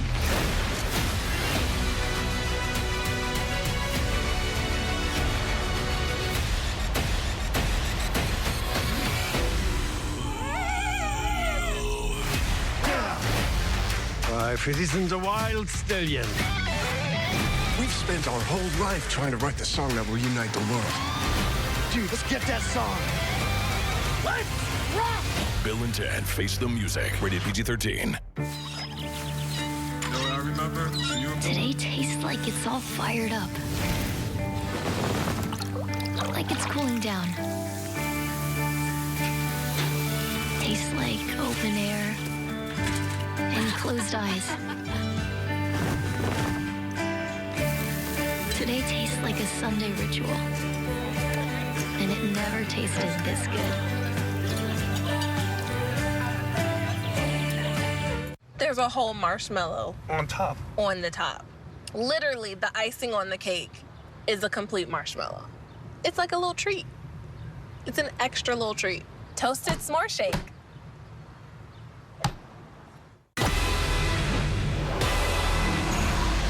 2 weeks left. Only the best remain. Who will make the cut and take one more step toward the ultimate prize, the BMW Championship on NBC. Stage 1 is complete of the NASCAR Cup Series Drydene 311 from Dover International Speedway. And it looks as though there might be an issue with the track. This concrete track we mentioned earlier, one of the oldest, if not the oldest surface of the NASCAR tracks that we visit on a weekly basis. And we're seeing from Dustin Long, yep, NASCAR confirming that they did repair patches in the restart zone since Saturday's race, and potentially there is an issue with one of those patches, and so now you're seeing these vehicles come up. We're hearing that NASCAR may have to red flag this so that they can take a look at this patch and potentially do something with it. Now, in the past, we have seen them do a quick drying filler. We're also right now seeing that they're grinding away, cutting some of that concrete out of there. This happened here before, around 2014, somewhere around there. We had a problem similar to this. It's amazing how fast they can put this compound in there and it'll dry. So Jeff, sorry, I was actually on the phone with NASCAR and talked to them, and they said this is an area of concern they've had over the last couple days. They've worked on it. They worked on it last night. We have to remember this ran an entire Xfinity race today with the repair that they had in place. So this isn't something that just popped up in 75 laps, but they said that they have some material they can put in there. It's quick drying. It takes about 10 minutes for it to dry back to a raceable condition. So they feel that they should be able to repair that, and they feel that repair should be able to go the last 236 laps without issue. Seeing as how we have already run a 200-lap Xfinity race on the repair today, so we're at 275 laps worth of work. AMR We've seen this concrete come up before at racetracks. So in Martinsville, affected Jeff Gordon. Went through his radiator. I don't want to talk about that one. I said it just might have been a part of that. It's happened here at Dover. Yeah. McMurray, right? 2016. Well, yeah, 2014. Look at that big old piece right there. Watch him hit this. Boom. And so they don't want that to happen again. And that's why the work is being done here on the track.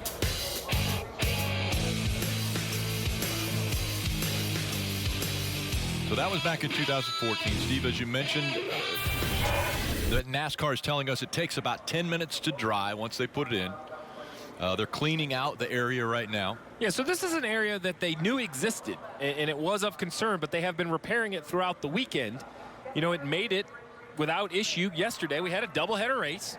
They repaired it again last night with the hopes of it would once again make a doubleheader race, and obviously it hasn't. For whatever reason, the repair didn't quite last as well. We've run 200 laps of an Xfinity Series, 75 laps of this race, so we're 275 laps in, 236 laps to go. My math tells me that hopefully this will be the only time we need to see it repaired, but this is an interesting time. And this red flag right here is a good time for drivers and crew chiefs to really stop for a minute and discuss what they're having for handling issues, what they need to change. Hope we'll see who can make good adjustments. Again, just starting the second stage and now under red flag for track repair. We'll be right back. Track repairs continuing here at the Monster Mile, and it looks like it's just a little area that they've got to work on. But as they're working on that, we want to talk about what an incredible day of racing that is going on. The Indianapolis 500 taking place right now. This is the second race of the doubleheader for the Cup Series. Xfinity Series has already had 2 races, and earlier this morning, the Austrian MotoGP had an incredible finish. Listen.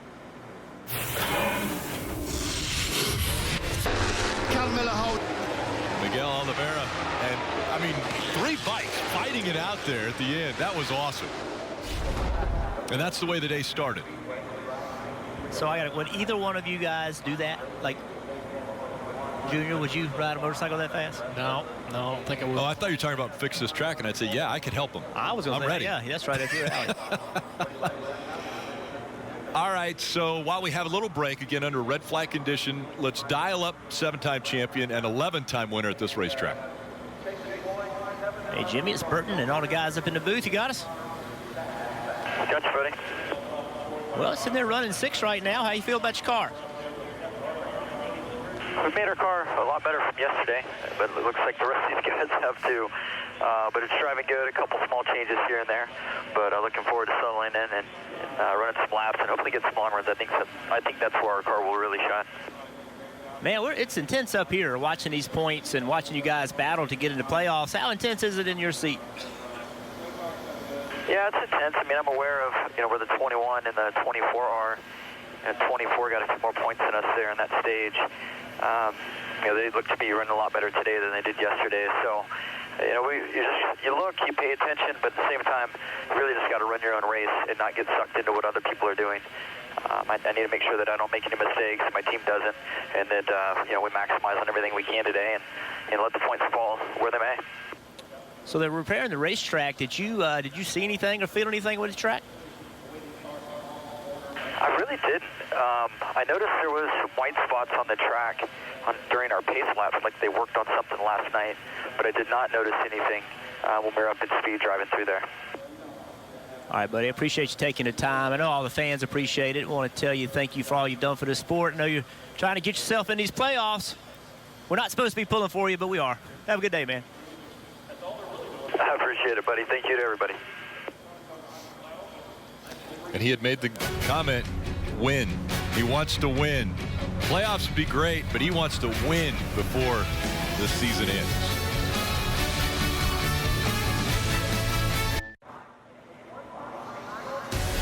Okay, track repairs continuing. They've put the compound into that cement area there. They're letting it dry. So drivers, when you're behind the wheel and you have to pause right in the middle of a race like this, a red flag comes out, where do your thoughts go after you've talked to your crew chief, told them what you need? Man, I'm annoyed. I don't want to stop. I want to keep racing. You know, but it is a chance to maybe get a little more specific or descriptive of, you know, what your car's doing. But you can't say too much over the radio. You don't have a digital. You know, everybody else can hear you, so you have to kind of be careful about what you're talking about. But, man, you just want to get the race started. You came here to race, and you don't want to stop. You know, one thing, too, when you stop, this is when drivers get hot. And we know that it's hotter today at Dover than it was yesterday. So sitting there, you know, you've got your race going. You're trying to make your car better. Now you're just sitting there waiting and not really completely sure why. You've been told the track's being worked on, but you're annoyed. And see right here, that's one good thing, though. That right side window, Steve, that's a change from this week. They took that right side window. You can see that opening in the 13 car. There you go, out the Hunt Brothers cam. That was a solid piece of plexiglass, Lexan. And up until a couple weeks ago, NASCAR let them take that out, and that is a major help to the drivers right now. Gives that hot air a place to go. And just a little bit of breeze now can flow through that car if the wind's blowing at all, and it feels completely different than when it's solid. I used to get bored and pull up beside people and yell at them, see if they could hear me. You saw Kevin Harvick has just taken his glove off. So while we've got a minute, let's check in. And by the way, if you're recording Indianapolis 500, I'm going to show you a little glimpse into it here. So look away if you want to. But we're going to check in on the Indy 500 as it's going on right now.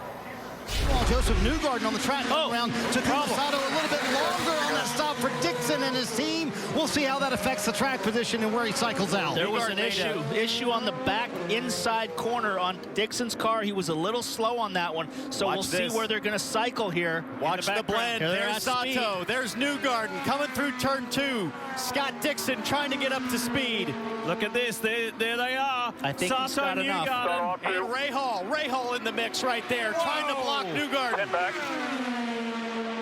Looks like Dixon is safe. There was a little bit of a slow stop, but he had a good in-lap. He's getting up to speed now, but this gap will close down. But it stayed status quo, but that was touch and go, guys. So all day, Scott Dixon has given up the lead to try to save fuel. But right now, no fuel savings necessary. This is a chance to see how fast Scott Dixon can go to the finish. 2 Indy 500 winners up front, and 2 who are desperate to win it in Newgarden and Rahal. How will this shake?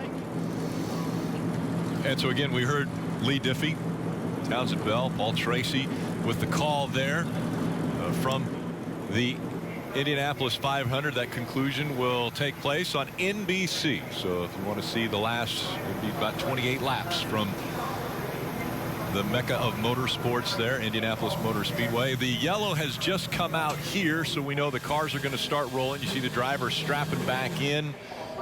There is the patch that was made. They're waiting for that to dry before they put these, 3,400-pound cars on there, Steve? Yeah, 3,400-pound cars pulling 1.5 or 2 Gs. The multiplier goes up. No, you go first. You go first, Rick. We'll see how it works. But again, a track repair taking place here at Dover. You know, I think as you pull around here as a driver, you're going to take a look at that area and try to get a good visual of it and straddle it, go below it, go around it for a few laps. You don't want to be the first guy going through that stuff. It's definitely going to have some loose particles, some dust. Not going to have a lot of grip right there on that spot. And right now you see that AMR vehicle is going to sit there. They're not going to let anybody drive over it for a while, but they wanted to get the cars rolling once again, getting ready for the restart. Choose rule will come back into play. Right now, Kevin Harvick scored as the race leader. Ryan Blaney second. William Byron third. Logano, Keselowski all top 5. Jimmy Johnson 6th. Denny Hamlin, Kurt Busch, Clint Boyer, Mark Truex Jr. all up in the top 10.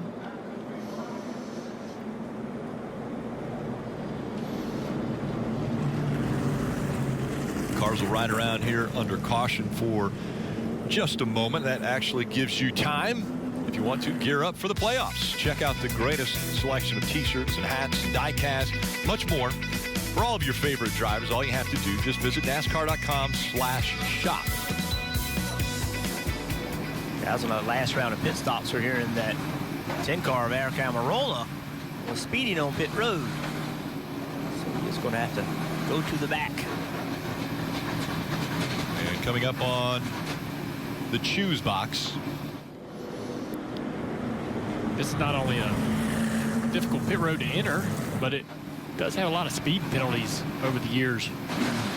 It's the speed itself. It's only 35 miles an hour, so you're in such an odd RPM range. I think it's easy to find a mile an hour too much. I think that, and also I think you are, because it's so narrow and we've seen so many incidences, I think you're really focused on the cars around you, and it's hard to do that and pay attention to your tachometer.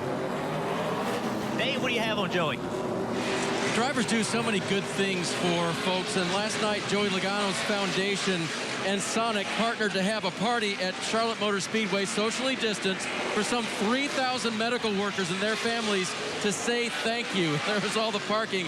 They got to see a movie, a concert by Lee Brice headlined there, and just an opportunity to say, for all you've done during the COVID-19 pandemic, we want to thank you. And it was a great night indeed. Joey had a tape response that he wanted to give to them and said thanks. You know, drivers do a ton, and that's something Joey did for the folks around the Charlotte area last night who helped during this pandemic. Yeah, those first responders, what a great job. And again, heroes night out for the Joey Logano Foundation, always trying to help out the communities. I can confirm firsthand the concert was loud. Yes, it was behind us, actually. Yeah, we're at Charlotte Motor Speedway right now for this race. Ended with a pretty impressive fireworks display as well. Field approaching the Geico restart zone. Again, stage 2 underway.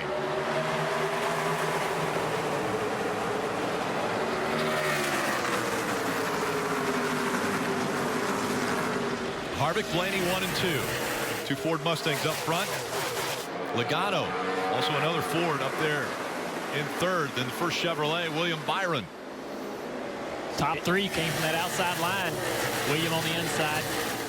Great battle for 5th back here. The 2, the 11. Brad Keselowski, Denny Hamlin down into turn 1. Truex right on the back bumper, that 2. Making it a little loose. Ah, she's loose. He gets him a little loose. The 11 squirts out in front. And now, can the 19 do it again? Get that 2 loose enough that he can get by him. Matty D up the hill a little bit. Clint Boyer going to try to get underneath him. Matt's going to try to pass his 48 on the outside. They all got bottled up with that 2 car getting loose, and Matt jumped to the outside, but that might cost him it. The 14 can get there, he can't. Matt gets down to the bottom here, saves that position. Remember, Jimmy Johnson mentioned Matt DiBenedetto as one of the guys that, you know, he's watching for that playoff spot right there at the bubble, the cutoff line. Yeah, Matt just didn't have a very good day yesterday. Started with track position today, but you know, as the race wears on, 82 laps in, Rick, the same cars that were strong yesterday, even where they started, they've moved to the front. Harvick, Logano, Hamlin, Keselowski, Truex, a lot of the same players. Dylan. Talking about Matt DiBenedetto right there, and kind of to your point, Steve, yesterday they had the same problem. They started out okay, just couldn't really find the track position to get up far enough, and now they have the track position and are starting to fall back, just migrating towards exactly the same problem they were dealing with yesterday, which is no right rear grip. So trying to correct that problem before it gets too bad, but he's just hanging on inside the top 10 right now. Warrior behind him had a strong run yesterday, running well again today. Steve, you rattled off some cars that were up in the front, and you talked about the 11 car of Denny Hamlin. He really wasn't running that great at the start of the race, but how do you win races? He was running 11th at the end of stage 1. Came off pit road in 7th. Then he went and got 2 spots on the restart. Now he's up to 5th. So it's a team effort. It takes everybody. Drivers got to get up on the wheel at the right time. Pit crew's got to get it done. So in just 1 exchange, 2 exchanges, a pit stop and a restart from 11th to 5th. That's how you win races. Well, how do you move into the top 10? Other people have to move out, and they move out by mistakes. The 3 of Austin Dillon was having a great day running inside the top 10. He pitted under that caution, ended up having loose lug nuts, had to come in a second time, currently running in the 23rd position. So you mentioned, Jeff, you laid it out how Denny Hamlin got up there. Well, that is what happens, right? Other people fumble positions, and now Austin Dillon's back here grinding away, trying to drive back up into the top 20 with a pretty good race car. I mean, this is the second time they had a speeding penalty late yesterday. Almirola's back here with him, and he had that speeding penalty. So again, a mistake as we see slow on the racetrack. J.J. Yaley in the 27. Should be able to turn left right here into the Xfinity Series garage. Let's see if he chooses that option. Should be a gate right to his left. And now he's looks like he's got fired back up there. Oh, but still on the apron. He's going to be able to make it back. Yaley's run every race but the Daytona 500 Flash out the hood and start smoking. Starts the season as he goes on to pit road. That's never good. Yeah, not the feedback you want to hear. 2 and 19, fighting for spots. That is the 6th position that Keselowski has. Martin Truex Jr. wants it. Martin came so close to winning that race yesterday. See, Brad got really loose just before the middle of the corner. Martin able to close in on him. So much fun watching these cars this weekend. This tire and aero combination has these cars dancing all over the racetrack. Drivers have a ton of work going on inside. We'll see if the 19 can move around. That was one of his downfalls yesterday. You mentioned it, Dale Jr. He couldn't get off the bottom of the racetrack. Once again, he's just wrapping that apron. I think right now that's, Brad's almost giving it to him. See, Brad can't really run the bottom right there. Parker, what do you have on Martin? Well, Jeff, remember yesterday you guys remarked he basically built loose. That's what lost him the race. He was not able to move around because that car was too loose. So James Small told me, we just fine-tuned some things, made adjustments. But since this race has started, Martin has not been happy with the front end of that race car. It's been tight. It felt like almost like the splitters in the track. He's not been able to get the feel out of the front end of that race car they want. So they really haven't fixed that building loose condition, or they've just gone too far and obviously made it tight. One difference I see, though, is now the 19's climbing the banking. He has options. Yesterday, I didn't think he had these options. We'll see if the options work to get around the 2 of Brad Keselowski. He gets that momentum on corner exit. Can he get to the left rear quarter panel? Oh, Brad shuts the door. Yeah, Brad's going to get but up the track he goes. Yeah, got some lap traffic right here. Yep. Sure, Mark's going to use the pick. Yep, he'll use it as a pick. He'll get by the 2 and take that position. You saw the 48 try to stick the nose in there. Also wanting to take the spot away from Brad. I could listen to that throttle on Martin Truex Jr. all day, and that is so much skill.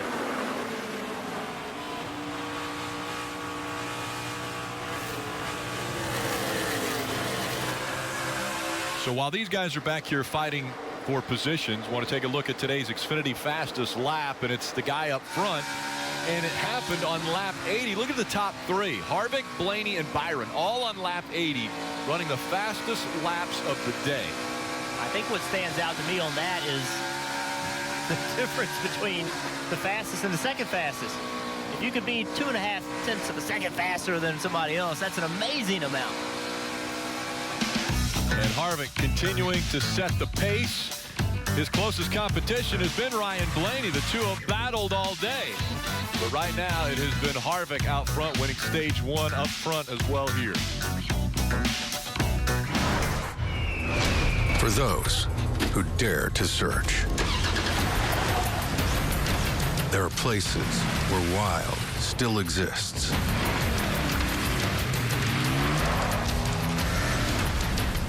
Where phrases like survival of the fittest still ring true. The raw, the unforgiving. This is where Toyota TRD Pro calls home. Toyota. Wendy's famous 4 for $4 is heating up with the new Spicy Crispy Chicken Sandwich. And yes, you can get it with spicy nugs, fries, and a drink, all for just $4. Is it getting hot in here? Or did the Queen of Spice just deliver the hottest deal in fast food? From sandy blonde to jet black. When it comes to a great-looking gray-free beard, trust the new Just for Men. The easiest way to put your best face forward. The same great results in just 5 minutes at home. Just for Men mustache and beard. Be the better man you are and look the part. The day the world stopped was the day we found where to go.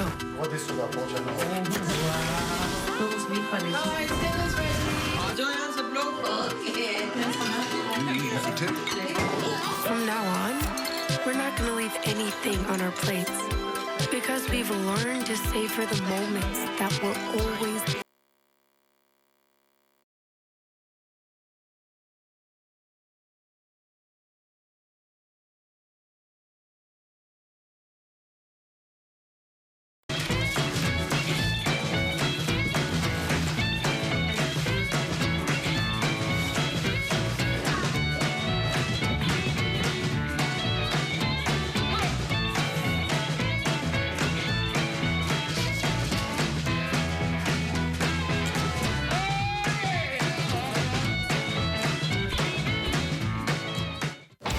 I am the future, and I am now.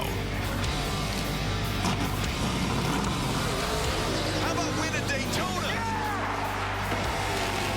I am a face you may not know, with a number you may not know. Ross Chastain back on Algar. But you will. Trust me, you will. I am going to make sure my name will be the one you'll remember forever. I am the NASCAR Xfinity Series. I am NASCAR. Fourth caution has come out for the Drydene 311 from Dover International Speedway. And saw a little frustration out of the 32 of Corey LaJoie with the 13 of Ty Dillon. Yeah, we saw a little smoke off turn 2. Let's see what happened. Oh, Ty's got him turned sideways. Corey, does he go all the way around? Can it be saved? I think he does save it. Well, good job by him to keep that car out of the fence. It's almost impossible to do here because of the banking. Look at the right front fender, though. Yeah, he has a little damage on the right front.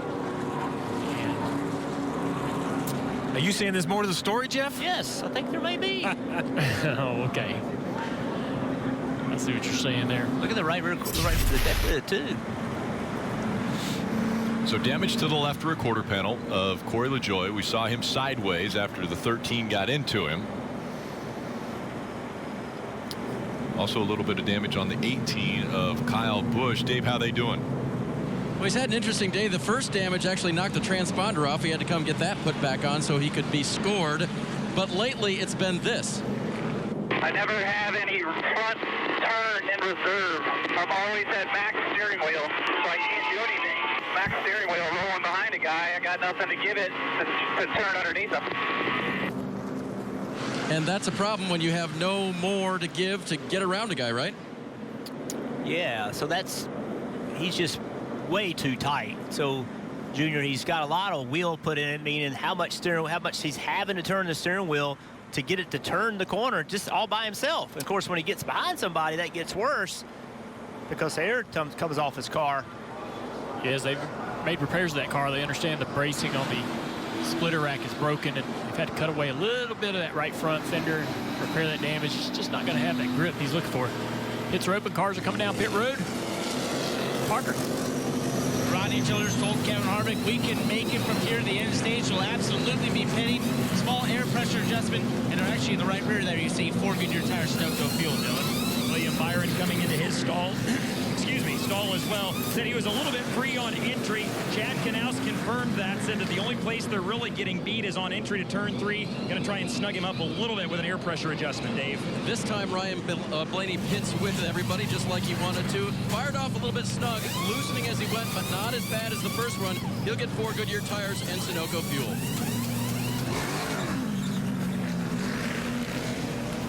And look at this, Logano with a great stop is going to win the race off pit road.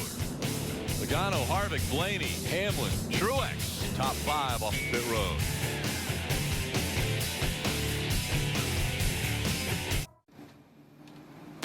The official app of NASCAR puts race coverage and live in-car cameras right where you want it. Unlock premium content today with a free trial.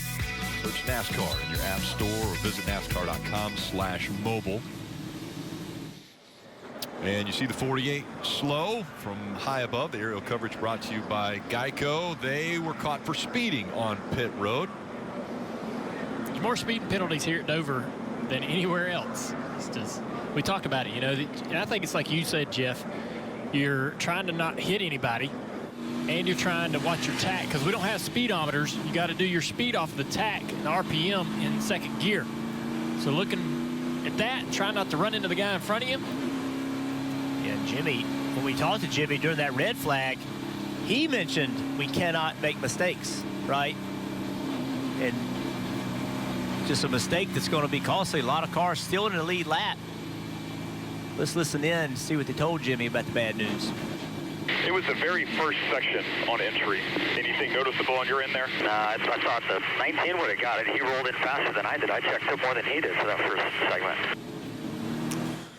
Oh, the old electronic scoring. How NASCAR works is basically they go over timing lines. There's a screen in the NASCAR tower. If your number pops up red, it's too fast. So it was 1/10 of a mile per hour was what it was. You know what it could have been? It could have been 100. It wouldn't have mattered. It was still over. Look at this. Oh, man.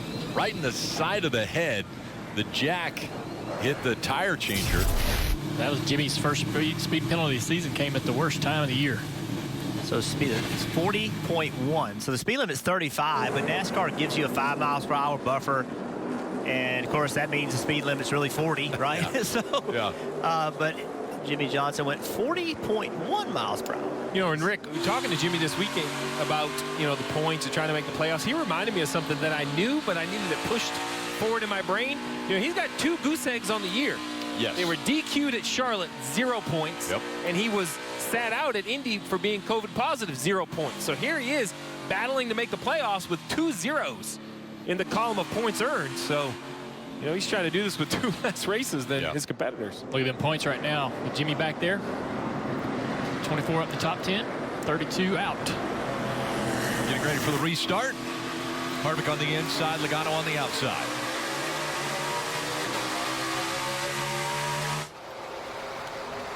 Harvick did a really good job keeping pace with Joey Logano on that start. Such an advantage restarting that outside. Slides up right behind the 22. Blaney still fighting for the 3rd spot. Here comes the 11. Denny Hamlin asked to get out of the gas there, almost into the left rear quarter panel of Ryan Blaney. He did. He did Ryan a favor there. Pretty tight racing. Blaney able to take the spot. See that bright yellow car kind of halfway through your screen. Randy Benedetto, he was struggling on that restart. Several going by him. Yeah, guys moved up into the top 10. Christopher Bell having a good run. We didn't talk about him yesterday, right there in that 95 car. It was not a good day for the 95. No. Sure. Doing well today. It's interesting seeing guys make such big changes or big improvements, really. Yeah, he did no tires on that stop, so that gave him a lot of track position. Christopher Bell, one of those drivers that has formed a relationship with his sponsor. Rheem has been a part of his racing career for quite some time. And so Bell with that Rheem 95, and we know that he won't be back with the 95 next year. Change taking place there, that team going away as far as Levine Family Racing, where he's running now. Also knowing that the 20 driver Eric Jones won't be back with Joe Gibbs Racing. So you put those two together, and you would expect to see the Christopher Bell back with Joe Gibbs Racing. Parker? And Rick, I talked to Jason Ratcliffe this morning about Christopher Bell's first adventure at Dover in a Cup car. He loved this place in Xfinity car, and he said, you know, the thing that was interesting yesterday was we could go really fast when the top side came in. But until then, we were really struggling. As you see him getting forced to the outside there. He said, I hope today we can find a way to make this car work better in those first 20 to 30 laps, and maybe we can give him something to race with in the second half of the run there.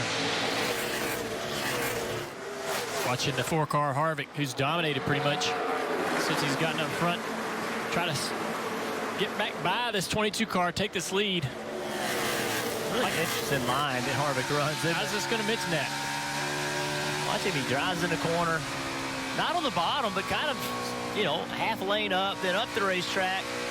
Used to watch him run that line in practice and wonder, you know, and I tried to run it in practice, couldn't really get it to work, but he wasn't trying to make speed there.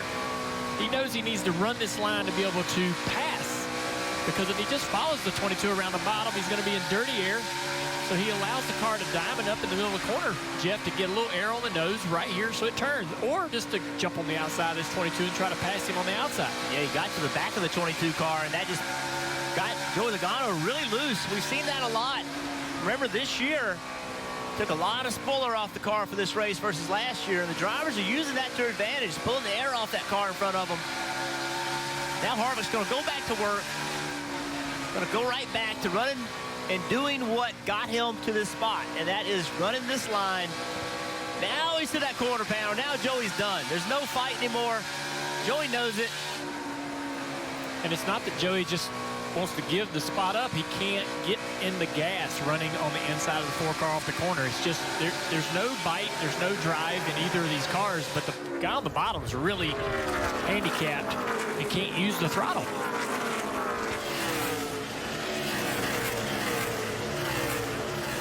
I think Kevin Harvick also, guys, let's go back and watch this pass once again.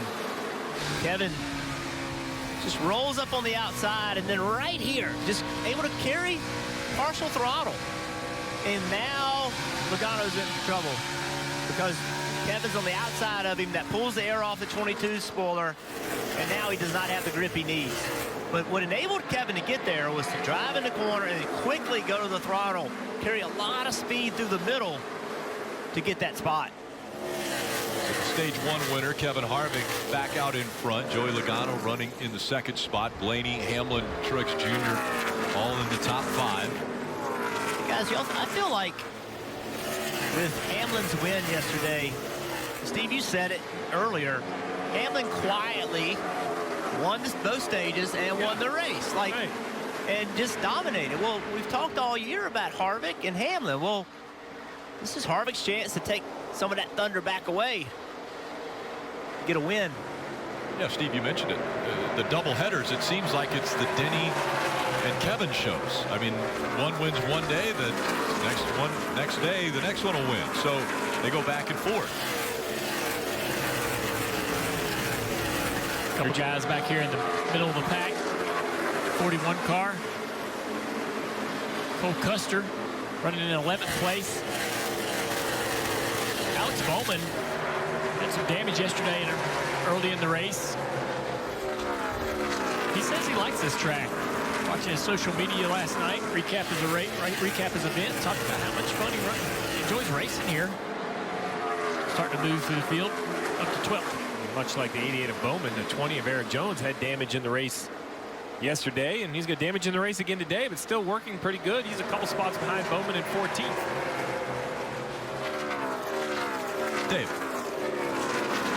Interesting thing on Alex Bowman. You realize yesterday he finished 21st after they repaired that race car. And it was pretty well damaged. You know, if they had finished 20th, guess where they would have started today? On the pole. So the team told me they really were sorry he couldn't get one more position, and man, he tried. But instead they went to a backup car and rolled out the 88 off the trailer. But one more position, and he would have been on the pole and fixed, guys. Yeah, me and Steve, we were talking about, Alex says he likes this place, but that was with the other package, the high downforce, low power. Seems to be making this package work as well. Yeah, that was my question. I mean, you know, when you look at his numbers at Dover, they were not that outstanding until last year. Last year, he really kind of showed up on the scene with all of that downforce. I wondered how much would translate. And yesterday, you mentioned the damage. I had no idea. You know, third and second last year. Well, from what I've seen today, I think the damage was holding him back more than I thought yesterday. Fourth place battle right here. Denny Hamlin, Mark Truex Jr. Two guys that showed out yesterday, working their way through the field toward the front, renewing their battle. Truex, I think, definitely tightened his car up, maybe more than he wanted to. That's the fear, I think, of working on that car. I mean, almost the race-winning car, but what do you change to improve it? You might turn the wrong knob. That and an Xfinity race earlier today, and this race is just going to continue to rubber this racetrack up and change. So how much do you change? How much do you think the racetrack's going to go through a complete change in the way the cars drive? That's always so difficult to figure out. Yesterday, it was Denny Hamlin passing Martin Truex Jr. for the lead and an eventual win. Martin told me his car was so loose entering the corner he couldn't move around. He couldn't run the middle or the top like he wanted to. And I don't see him turning right or checking the back of the car into the corner too badly today. So they've improved that part. Let's roll back here and check in on Jimmie Johnson to see what kind of progress he's made. Gained 11 spots, back up to 19th. Again, after the speeding penalty, had to go to the back. That's what I'm waiting to see out of Jimmy. You know, he did a great job yesterday with a solid car, but stayed inside the top 10 all day. Had never back up there. Can the 48 and Jimmie Johnson have enough equipment underneath him to recover? Currently in 19th. We're not even halfway in this race. You know, there's still a long way to go. This season, they've had okay cars, but not good enough cars for recovery. Let's listen in to the progress on the 48. That was our mulligan for pit road and for the pit stop. Pit stop, guys, we're going to shake it off, shake everything off. We've got a fast car. We're going to keep it clean. We're going to be smart. A lot of racing left to do. We'll be there at the end. Cliff Daniels, a nice pep talk. And, hey, if you want to look at the positive, the bad pit stop came on the speeding. So you got a 2-for-1. You only had to go to the back once. So, you know, Jimmie Johnson up to 17th. I like what I'm seeing out of his car, Jeff. You know, he's obviously working, but he doesn't look like he's swatting flies in there, right? Looks like the car's rotating pretty good, a few small corrections, but comfortably rolls the bottom.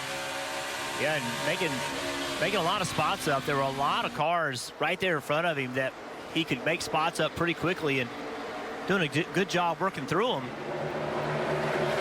Three of Austin Dillon, just a couple in front. We told earlier how he had to go to the back as well, and he's trying to recover. Oh, it was Jimmy. 4 wide right here. Oh! Almost sideways, the 3 of Austin Dillon. Catches it. And an 8-car Reddick sent it in there to the top. The lap car there, tight for everybody. Dillon. Junior Austin just came on the radio a lap or so ago and said, we are really, really good right now. This is encouraging, too. Justin Alexander, the crew chief, feels like over the course of these races, they tend to fall off a little bit, lose some speed. So they're running 15th right now, but progress, at least for sure, that they're happy with the race car, and Austin feels like he can move around and advance his position. Let's watch this move off the roof of Jimmy Reddick to the outside of these guys. I don't think Austin knew what was going on there. He's thinking that 20 car was going to get up the racetrack a little bit. And watch this. Watch Ryan Blaney. Watch inside the car. How much work Ryan Blaney's doing. Whoa, whoa, whoa, whoa. That's nowhere. It's just constant work inside there. Constant work out of these drivers. We go NASCAR nonstop with Harvick up front. We made USAA insurance for veterans like Liz and Mike, an Army family who's always at the ready. So when they got a little surprise, they didn't panic. They got a bigger car for their soon-to-be bigger family. After shopping around for insurance, they called USAA, who helped find the right coverage for them and even some much-needed savings. That was the easy part. USAA insurance has made the way Liz and Mike need it easy. USAA, what you're made of, we're made for. Get extra napkins when you order a hot and juicy Quarter Pounder.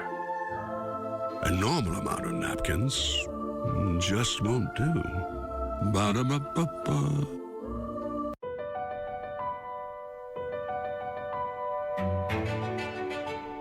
We could never do what they do, but what we can do is be a partner that never quits. Verizon is the most reliable network in America, built for interoperability and puts first responders first, giving their calls priority 24/7. We do what we do best, so they can too.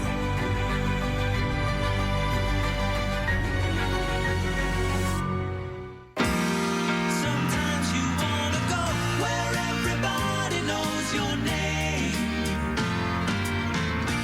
and they're always glad you came. You wanna be where you can see our troubles are all the same. You wanna be where everybody knows your name.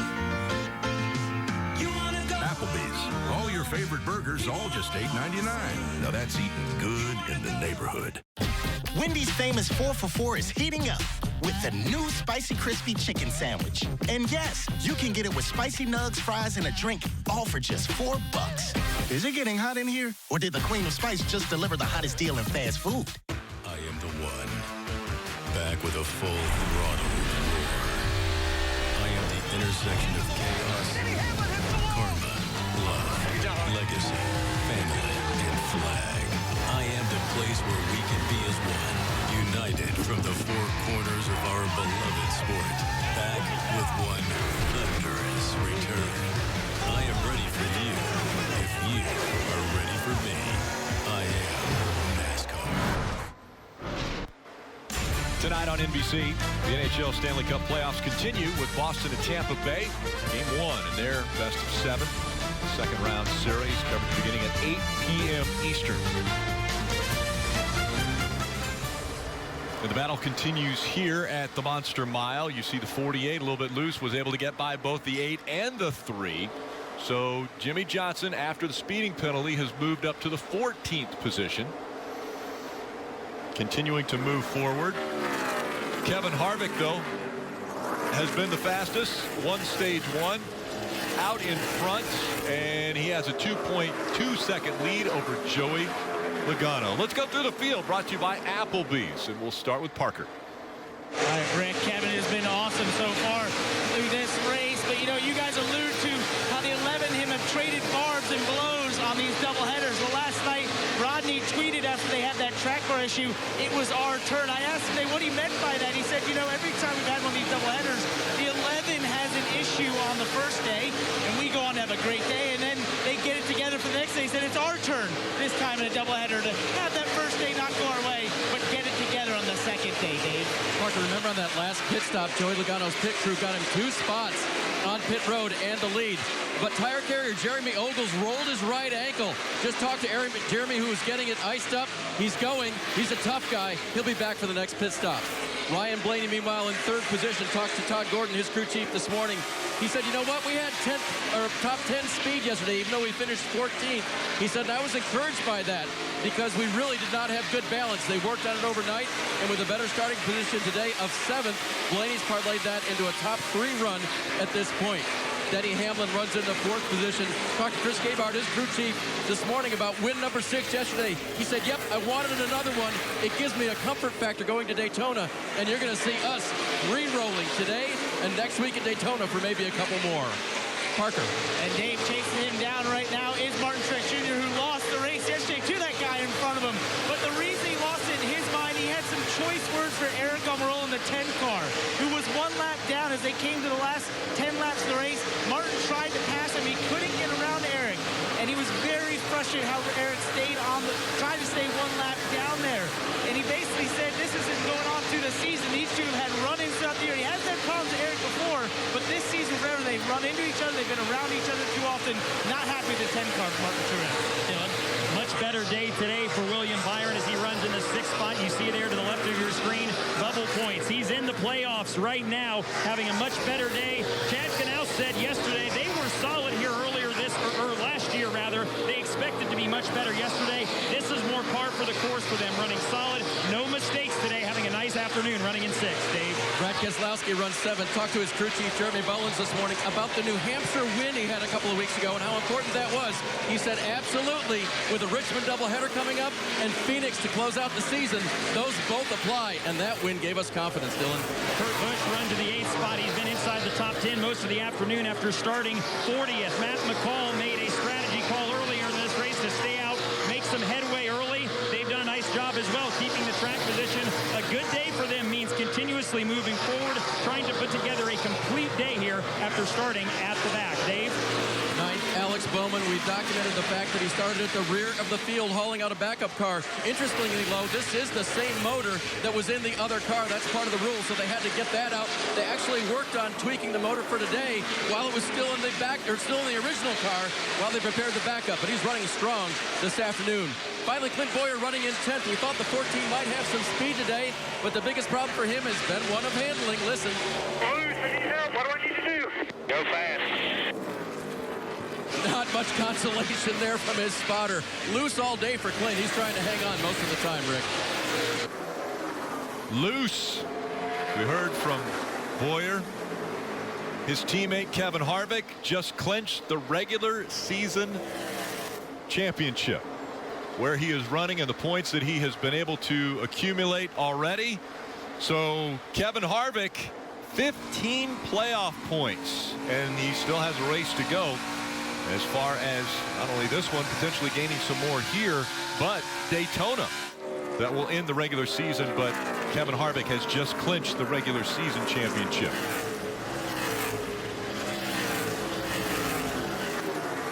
All right, folks, if you are recording the Indy 500, look away. I'm going to let you know what just happened.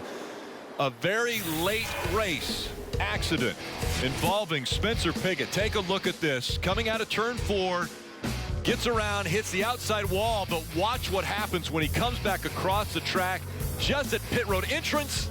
Oh, my goodness. A huge wreck there for Spencer Pigot. You're going to see here in just a moment. The safety crew gets to him, gets him out of the car. He is okay.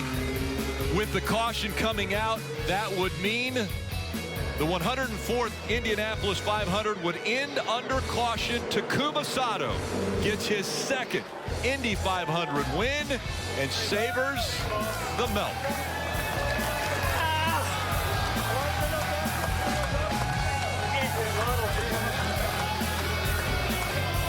And he's up on that second floor of victory lane there. That's one of the things that Roger Penske did, put a lift in for the car and the driver to get up so that everybody could see him, which of course no fans in attendance, but that'll be there for next year. I'm excited for the fans next year. So many improvements, Rick, when they get back to that track. The NASCAR weekend, for the Indy weekend, so many great things for the fans to experience. Sato's 43 years old, second oldest driver behind Ari Leyendijk, won in '97. Sorry. Yeah, I like old guys. We knew something was coming. Yeah. It's actually not the second oldest ever. It's since Leyendijk won it in '97. But Jeff went into like a little reminiscing there. He was kind of like reminiscing. You know, I like those old guys. Just gave him his space. What about space right here? How about recovery for two guys in the weekend? The one in the 88 right there just had an awful, start to the weekend with accidents early, and they've come back on the second day and had pretty good runs, as we see the 47 limping around after an accident early, 90-something laps down, but trying to gain some points. Brian Blaney catching his teammate Joey Logano for second place. Riding on board. Let's listen to that throttle late in the run.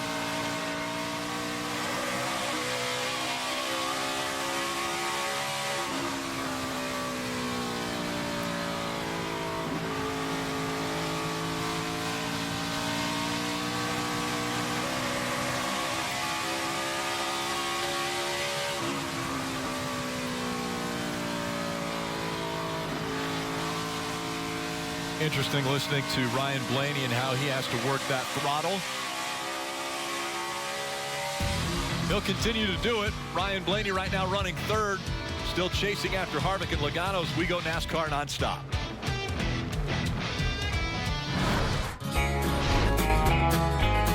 Motorcycle riders love the open road, and Geico loves helping riders get to where they're going. So to help even more, Geico is giving new and current customers a 15% credit on their motorcycle policies with the Geico Give Back. And because we're committed for the long haul, the credit lasts your full policy term. The Geico Give Back, helping riders focus on the road ahead.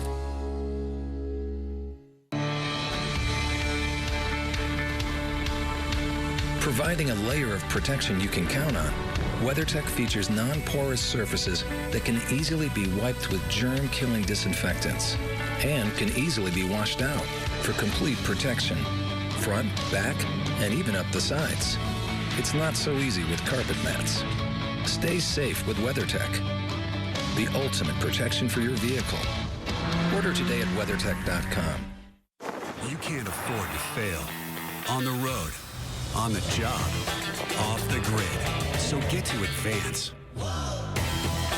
Get the advice you need. Get the part you need from the experts. Fast. Without fail. Advance how you get help, how you get answers, how you get parts. Advance your auto at Advance Auto Parts. With Domino's $5.99 mix and match deal, you can feed a family of 4 for about $3 per person. And since we've all been spending so much time with our families at home, we asked one of ours to make this commercial from home. And enjoy safely feeding a family of 4 for about $3 per person when you get specialty chicken, stuffed cheesy bread, medium 2-topping pizzas, or any 2 or more mix and match items for just $5.99 each. Being an IndyCar driver is like being an astronaut. It's like being a rock star jet fighter pilot. Being an IndyCar driver is like being nothing else. I feel like I like grapefruit. Yeah. Wait, I want We should rescue it. Yes. Your boy wants some jerky? Make better choices. Choose Yahoo Fantasy Football. Just past the halfway point for the NASCAR Cup Series in the Drydene 311 from Dover International Speedway. It's called the Monster Mile, and so far it has been a monster of an effort for Kevin Harvick. Want to welcome those of you that were watching the Indy 500 and saw that finish, and obviously the spectacular crash there toward the end. We have had maybe not so spectacular of a crash, but it started off with an incident early on here. And Ricky Stenhouse Jr. in the 47 gets tagged by the 22. Around he goes. The inside wall collects him.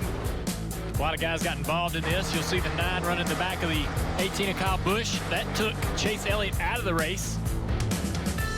And damage at 18, and they've not run well since.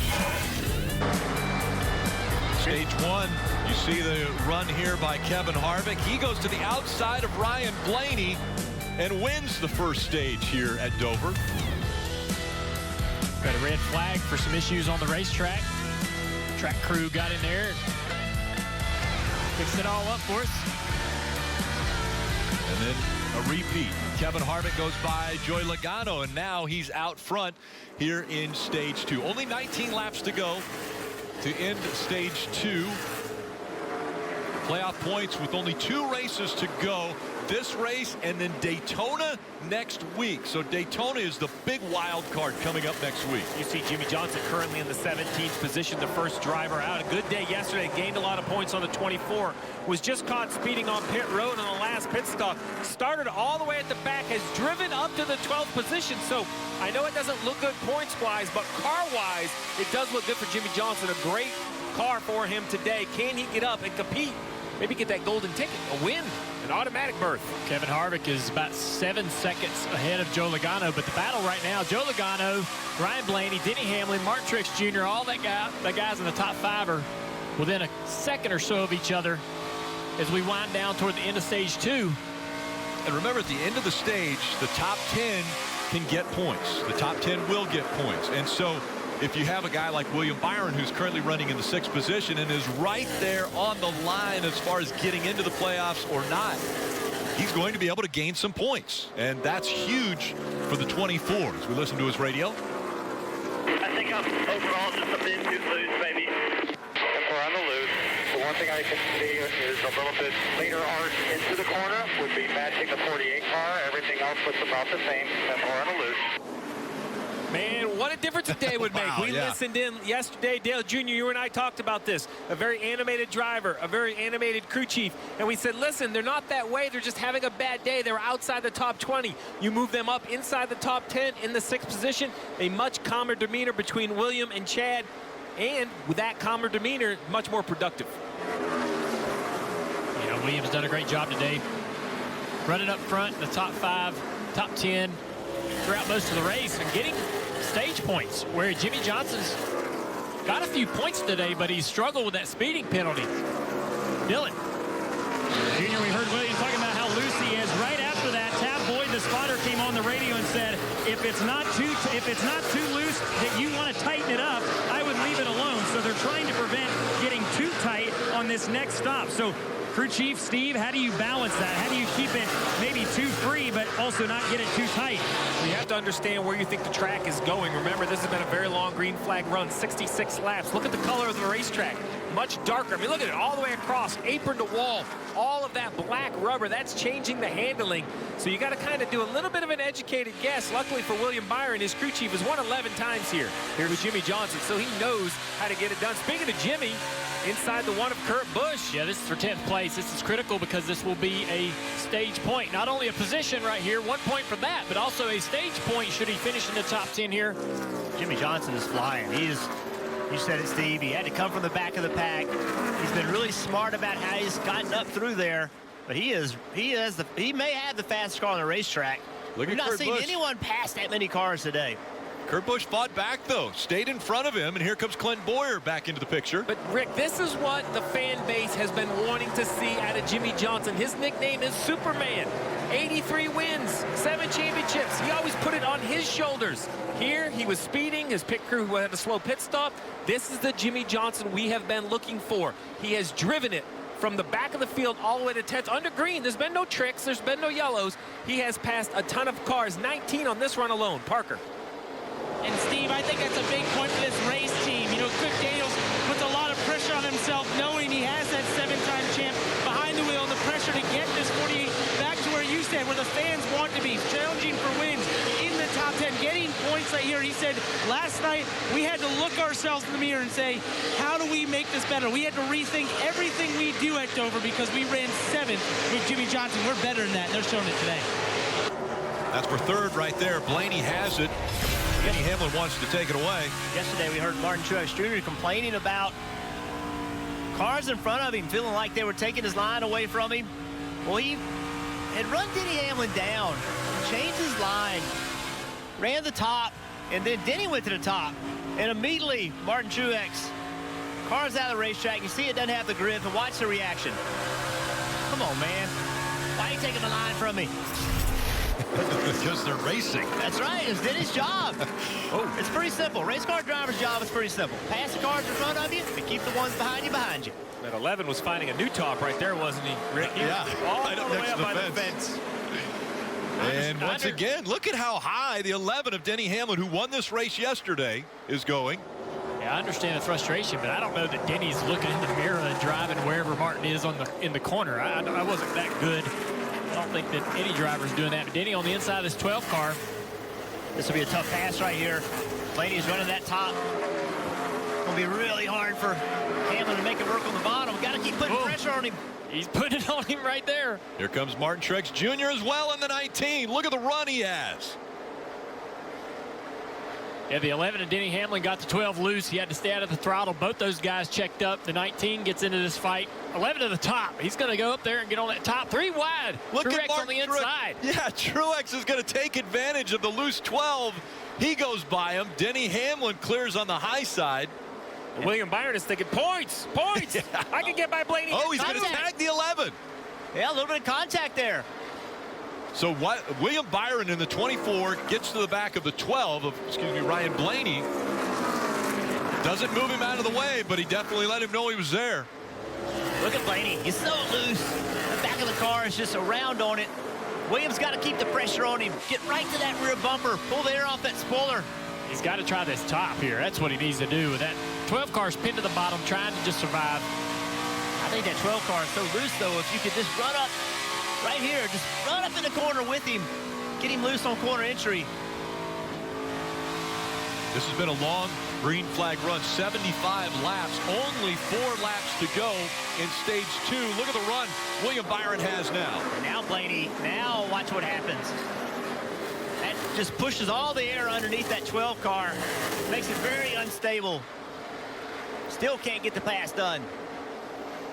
I think Blaney's taking advantage of William and how nice he is. William needs to get to that outside and try to jump on that right rear quarter panel. That's just how Harvick took the lead from this 12 car early in the race. That's how Denny just got around the 12 car moments ago. I agree with you, Dale Jr. The 24 looks good running the top. He has good exit speed. Get on the outside of that 12. Get on that right rear, and that 12 car will only become looser. He keeps trying to pass him on the bottom. Let's see if he can get it done. But good run here. Can he get back to the gas? Yeah, just can't do it. They're on the oldest tires they've been on all day. There's no grip down there when you're on the inside of somebody. And behind them, Jimmy Johnson, he has moved up to 9th place. So another point for Jimmy Johnson. Final lap of stage 2. See on the top of your screen the 4 of Kevin Harvick. We've mentioned the age of the winner of the Indy 500. How about the 44-year-old Kevin Harvick is going to win stage 2. He sweeps the first 2 stages from the Monster Mile.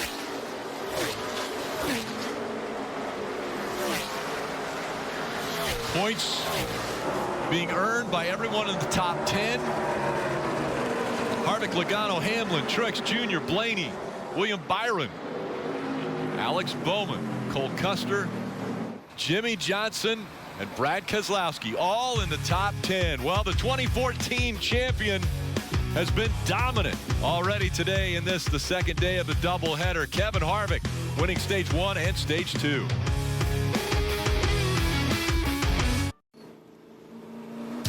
The Die-Hard batteries you know and trust are now at Advance. Unrivaled performance meets unrivaled expertise. Die-Hard batteries now at Advance Auto Parts.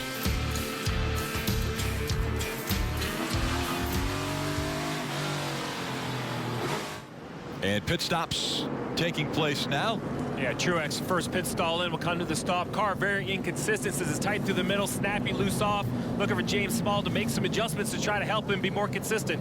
Parker. And Kevin Harvick, the leader, in as well, just struggling being loose and needing forward drive in that 4 car.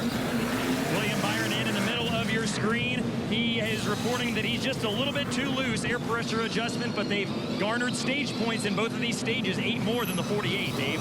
Second place, Joey Logano in. His car is not going to cross the center of the corner. Entry and exit are okay. He'll get 4 Goodyear tires.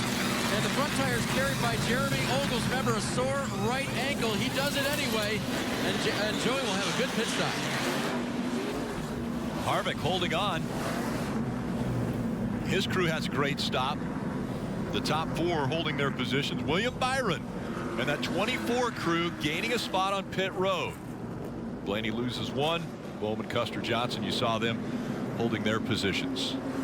Want to check in with Brad and KP from NBC Sports Charlotte. All right, Kyle Petty, we have seen some exciting things happen this weekend. A dominant performance yesterday by Denny Hamlin, and now are we going to see the same thing out of Kevin Harvick? I don't know why we wouldn't. I mean, he's done it week in and week out. So has Denny Hamlin. But I'm telling you, I got to give a tip of the hat to 24 William Byron and Chad Knaus. Those guys so far have risen to the challenge, have shouldered that pressure, and have made something happen for themselves today. I hope they can continue. Yeah, I agree. This could be a breakout moment for William Byron. If he can finish, stay inside that top 5 and get a good solid finish, it'll be his first top 5 of the season, but a huge one. So this is going to be make or break for this 24 team. I'm telling you, this is a pinnacle moment for this race team if he can stay inside that top 5. Great point, guys. The reason this race is so enormous is because of the uncertainty in front of them next weekend. Friday, the Xfinity Series is going to take on the high banks of Daytona. That'll be on NBCSN. And then Saturday, it is the cut race, the end of the regular season. That's going to happen under the lights on NBC, and anything can happen. Daytona, what better place to make the NASCAR playoffs or miss them? Because Daytona sends you to the show, or Daytona sends you home. Daytona, Saturday on NBC. I'm already holding my breath. I can't believe what's going to happen next week. Let's run it Monday night. I don't want to wait till Saturday. I'm ready. I've been waiting all summer for this. There'll be more on the line at Daytona than there's ever been before.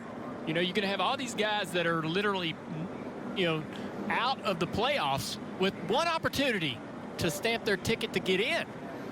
It's going to be crazy. And that's a different opportunity than if you were coming here. Because I don't think there's anybody in the field that can't win that race. We've seen odd winners at Daytona and at Talladega.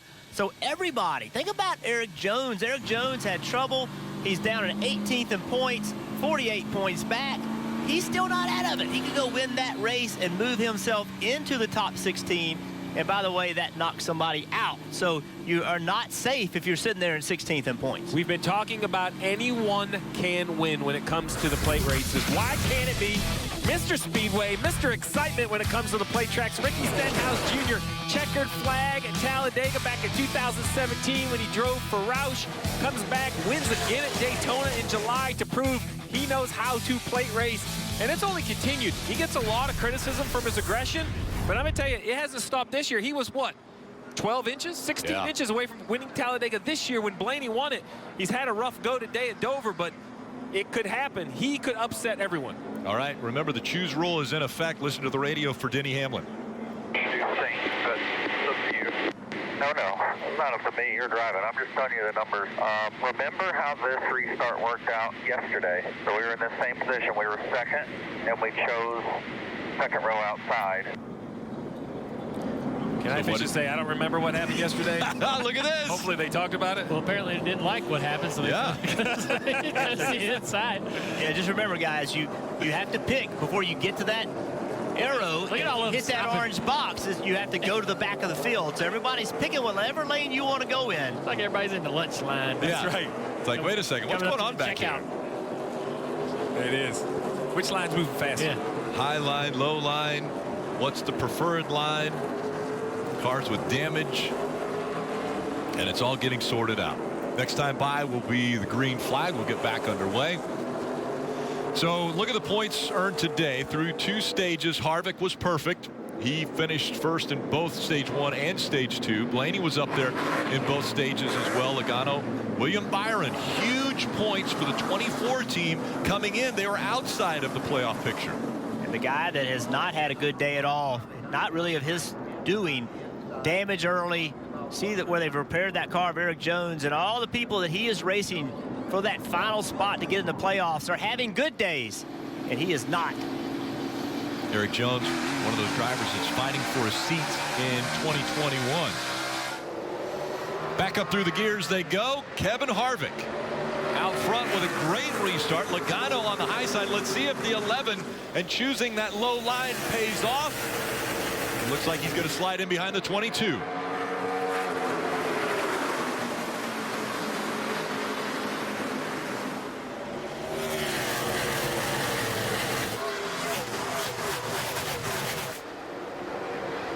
You have to push really hard. Restarts are real aggressive.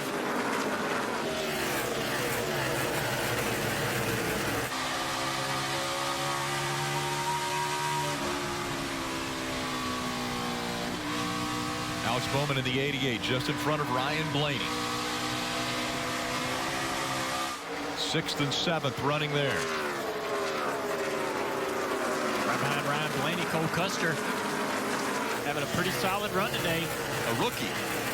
We're starting to see that a lot, guys. Cole Custer and this team. And that 41 car right there, they're starting to show up in the top 12 quite frequently. Starting to figure this thing out as a rookie. Dylan.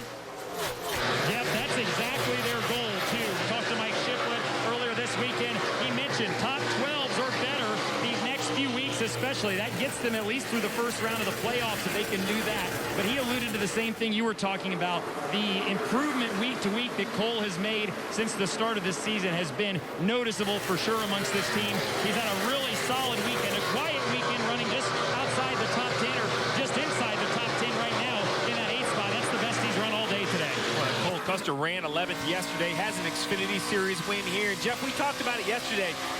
This playoff run, Cole Custer has won this year. He's in the playoffs. It's going to be so valuable as a rookie to experience the pressure, experience what it's like to run for a championship. Definitely building blocks for the future for this young driver. And we have a great rookie class this year. We have Cole Custer, Tyler Reddick, John Hunter Nemechek, Christopher Bell. But what a horrible year to be a rookie. I mean, you know, since we've come back from the COVID break, we've had no practices. They have to go on these racetracks in cars that they haven't driven. These cars are so different than the Xfinity cars that they drove last year. They're having to learn under fire. Yeah, that's what Christopher Bell said, Christopher Bell might have been one of the best Xfinity drivers of the big four that were running the last 2 years there. He said when I came over to Cup, he said, I can't compare the two. It's so different. You can't compare Xfinity to Cup racing. It's so much better over here and so much more talent that you're racing against on a weekly basis. The cars are better. I'm sorry, the cars are different from the Xfinity Series, and the competition is better. So it is a huge adjustment that you have to make. Rick, you mentioned it. A lot of guys tuning in after watching the Indianapolis 500. One big name, a superstar, winless, the defending champion, Kyle Busch. Well, he had a great run yesterday, ran up front. We were looking for great things out of the 18 again today. He was in an accident early, the one that took out Chase Elliott. Well, if you look at the right front corner of the 18, you see the tape on the fender. It's more than that. The splitter's bent up. This 18 car, I think, is just nowhere near optimum condition, and it's showing. Currently 16th, fighting it, but if he doesn't win here today, this will be the longest in his career that he has ever gone into a season without a win. That's going to start wearing on the 18 car. Yeah, Adam Stevens, his crew chief, made the comment to us a couple weeks ago. He said, you know, we are so good at coming into a weekend and getting better from the start of the weekend to the end of the weekend. Well, now, because of the situation we're in with no practice, no qualifying, the start of the weekend is the start of the race. And so they don't have time to work on the cars to get them better so that Kyle Busch can be better. Well, this is a little bit of a unique situation in a doubleheader this weekend. Kyle Busch finished third yesterday in this race. So now he was hoping to improve upon that, but also caught up in the incident early. Watching Jimmie Johnson trying to figure out how to get around this two car.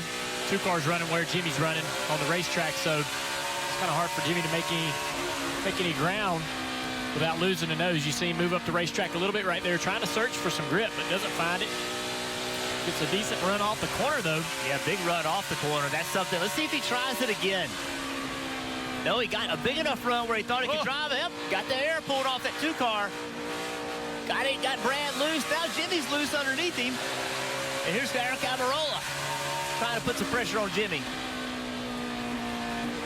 Let's see if Jimmy tries to recreate that again. See right there when Brad gets up the racetrack. Now let's watch what Jimmie Johnson does. Maybe just push that two car. Not physically, but with the air. But Brad goes to the top. Brad's going to let him have it. Brad way out of the gas up there.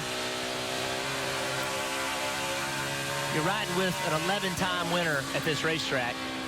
Jimmie Johnson has more wins at this racetrack than many people have in their entire career. There's only 9 drivers in this field that have more wins in their career than Jimmie Johnson has at this one racetrack. Think about that. Dave.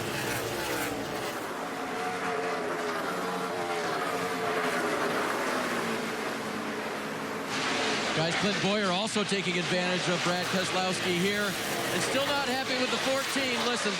Don't overdrive it, man. Nice and smooth with your rhythm here. No, we shouldn't have for this thing, damn it. Stay focused, man. Top 10, top 10. It's just the way it goes in NASCAR racing, right, guys? You work on your race car, you have ideas. Sometimes you think you ought to go one direction, and then you say, well, maybe we shouldn't have done that. Let's not happen to 14 running 11th right now. Well, so the question is, did the 14 and Clint Boyer make their car worse today, or has everyone else made the car better? Because we talked to Jimmie Johnson, he said, my car's better, but so isn't everyone else. You got to continue to improve. 68 points above the playoff cutoff line for Clint Boyer as we go NASCAR nonstop.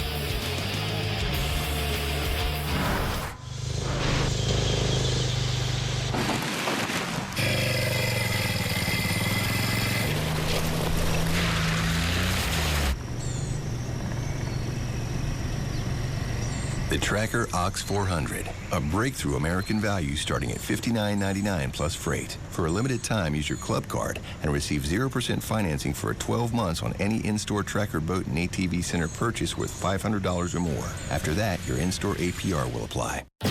Wendy's famous 4 for $4 is heating up with the new Spicy Crispy Chicken Sandwich. And yes, you can get it with spicy nugs, fries, and a drink, all for just $4. Is it getting hot in here? Or did the Queen of Spice just deliver the hottest deal in fast food? You must go and I must bide. But come ye back when Dad, why is Jamie here? It's Sunday.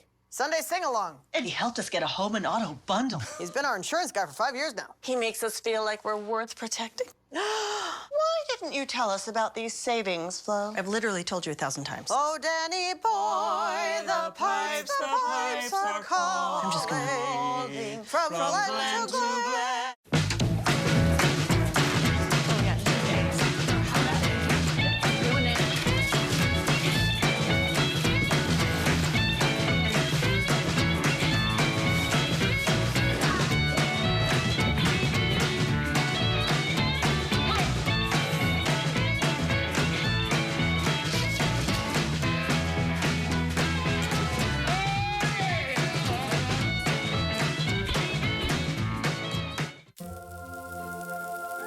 Get extra napkins when you order a hot and juicy Quarter Pounder. A normal amount of napkins just won't do. Ba-da-ba-ba-ba. Kansas City, you've got a champion! Seems like forever ago, doesn't it? And while every year we can't wait for the return of football, this year it may mean a little more. To come together behind our teams. Eagles on top. Go, Pack, go. Our game. Touchdown. Wow. It's a new season with new hope. It's time for kickoff. Texans, Chiefs on NBC. Today's aerial coverage brought to you by Geico, giving us some great views from high above the Monster Mile. We'll take a look at today's Ram trucks built to serve, guys. Well, the 4 and 11 of Kevin Harvick and Denny Hamlin, doubleheader Masters. This is the 10th doubleheader race. Of the 9 that have been completed, they have won 7 of them. They got to figure it out. Yeah, bubble drivers. The 21, Matt Benedetto, William Byron, Jimmy Johnson. Those guys, how they're going to do today and going into Daytona, will they set themselves up to have a comfortable situation there or not? Final stops, Rick. 96 laps to go. They cannot make it to the finish. Oh, the final stops might be coming right now as the double zero goes around. The yellow's out. Oh, boy. 96 Did you hit anything go. down there? You all right? How did he not hit anything? No, I saved it. He saved it. Quinn Houff, 22-year-old out of Virginia. Love that paint scheme, Rick. Brings me back to my Busch Harry North Gant? days. What do you think? No. I always thought Harry Gant. Nope. The Fisher Snowplow entry for Dick McCabe in the Busch North Series. Okay. As a young man, that zero, you got to take a zero off. He was a single zero, but that brought me right back. I was looking at Skull Bandit, but okay. All right, let's take a look at what happened with the double zero. Big wiggle there. Just overcorrects the car, but saves it. Did a good job. Just locked it down. Turn 2, a lot of room down there on the apron. Never hit the wall, did he? Surprising. Good job. He had a big moment with the back of the car that started this. All right, Steve, you mentioned final stops. Well, did that maybe speed things up? 95 laps too far. They can't go that far on fuel, right? Well, they're going to try, Rick. I mean, we expect them to go 90 on fuel, 94 to go right now. You have to come. I mean, we have seen Dover be a few mileage race many times. Didn't matter if it was 500, 400. I don't think it's going to matter if it's 311. The window is now. Everybody will come to pit road, and barring another yellow, these drivers are going to be asked to manage the racetrack and manage their fuel. Bubba Wallace got the free pass. He was the highest scored lap down car at the time of the caution coming out. So that'll put 21 cars on the lead lap. Kevin Harvick has won stage 1 and stage 2. They'll have to fight through another restart, stay up front, but of course it's going to go into the hands of their crews first when they come to pit road. No mistakes.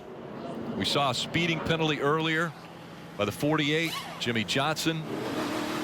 And with 20 cars in the lead lap, Rick, there's no time to recover. Inside 100 laps to go, you're going to have to be clean in and out. Pit crew don't have to have the best stop. You just can't have a major mistake. On a very, very narrow pit road. On board right here with Martin Truex Jr. First pit stall in, comes to a stop right on his side. So the turn in the middle is getting better. Loses rear grip as the run goes. Going to try to tighten this car up a little bit with air pressure. Looks like maybe a track bar adjustment. Parker. And for Kevin Harvick, it's a small right rear air pressure adjustment, just like they did the last time on pit road. Ronnie Jones reminded them, make sure you pack it full of fuel. Dylan? A little bit tight is the report from William Byron. Says I need to turn if I'm going to pass these guys in front of me.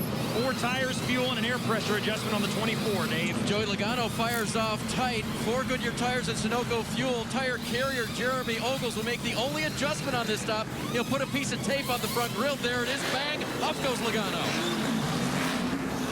And a tight race off of pit road. Harvick, Logano, Hamlin, Truex all holding their spots. Bowman grabs one. William Byron loses one. And how about the 48 Jimmy Johnson? Look how close this is.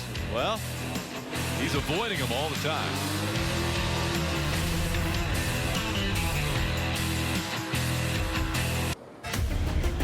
Lost Speedway is the new Peacock original documentary series hosted by myself and Matthew Dillner. It's an exploratory journey that spans the entire country, uncovering great racing cathedrals of the past and their hidden stories. All episodes streaming now free, exclusively on Peacock. Sign up at peacocktv.com. All right, I give you an A+ because I had to talk about that during the Xfinity race, and I didn't dare say the word cathedrals. Well, I'm still wondering I just when called it racetracks. exploratory journey went into your vocabulary. I'm telling you. Hey, man. It's beautiful. Actually, so much fun. I mean, you guys and uncovering some of those racetracks that have really gotten covered up and trees grown in around them. Yeah. Hearing the stories, too, is amazing. It's pretty awesome to go see these places and what they look like today and try to imagine what they meant to the communities back then. All right, we've already seen the choose, and once again, guys, Kevin Harvick, easy for him. He takes the top, but Denny Hamlin again takes the bottom, Rick. So even though he fell in line behind Logano on the last restart, he's chose there again. Let's see. Well, this time he gets to gain a spot. I think third on the outside, probably too far back. Don't you think Jeff wants to take a gamble on that front row? Yeah. He's got nothing to lose with all the wins and points and all the things. He said before on the choose rule, he's going to take the shortest route. That's going to put him on the front row. It's been hard to get launched on that front row. This outside lane's had a big advantage right here approaching the restart zone. And coming out of 4, green flag back in the air.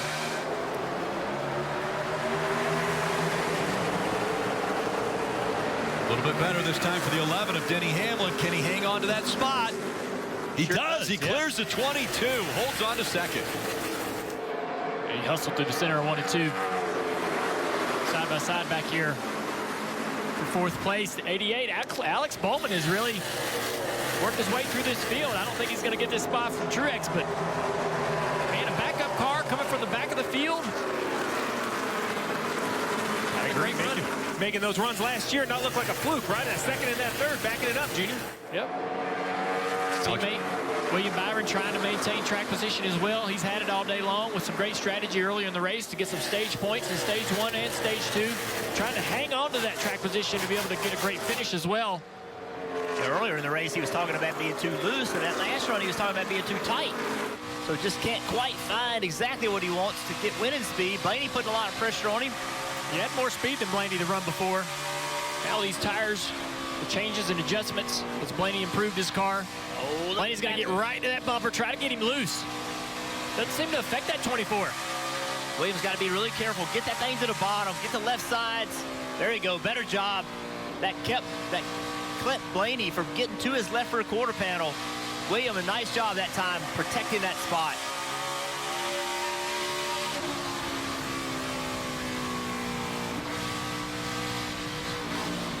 Blaney just can't get that car to work through the middle of the corner. You can see it. So he's trying to go back to the gas. The car just washing up. He's having to wait on the throttle.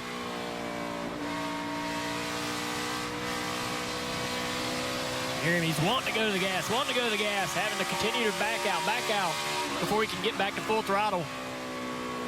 Dave. Dale Jr., how quickly on a restart do you feel a loose wheel if you have one? Pretty quick, right? Yep. Here goes Denny, listen. Maybe get the wheels tight. And for left rear is suspect, so you gotta ride it as long as you can ride it. And he was in victory lane yesterday. There were a couple. Yep, here he comes now, guys. Yeah, left rear suspect means we don't want to chance it. Don't slide them. The crew chief knows. He can look at the data of the pressure in the air going in the gun and the video of the tire changer. He can tell how many of the 5 lug nuts tightened up. Watch the video. How many of the lug nuts did he hit?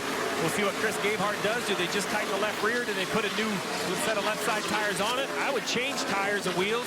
As much load as it is here at Dover, that loose wheel can instantly be damaged and never want to become tight. We know yesterday they won the race and they had one lug that wasn't tight on the left rear. Final stop of the race. Dave.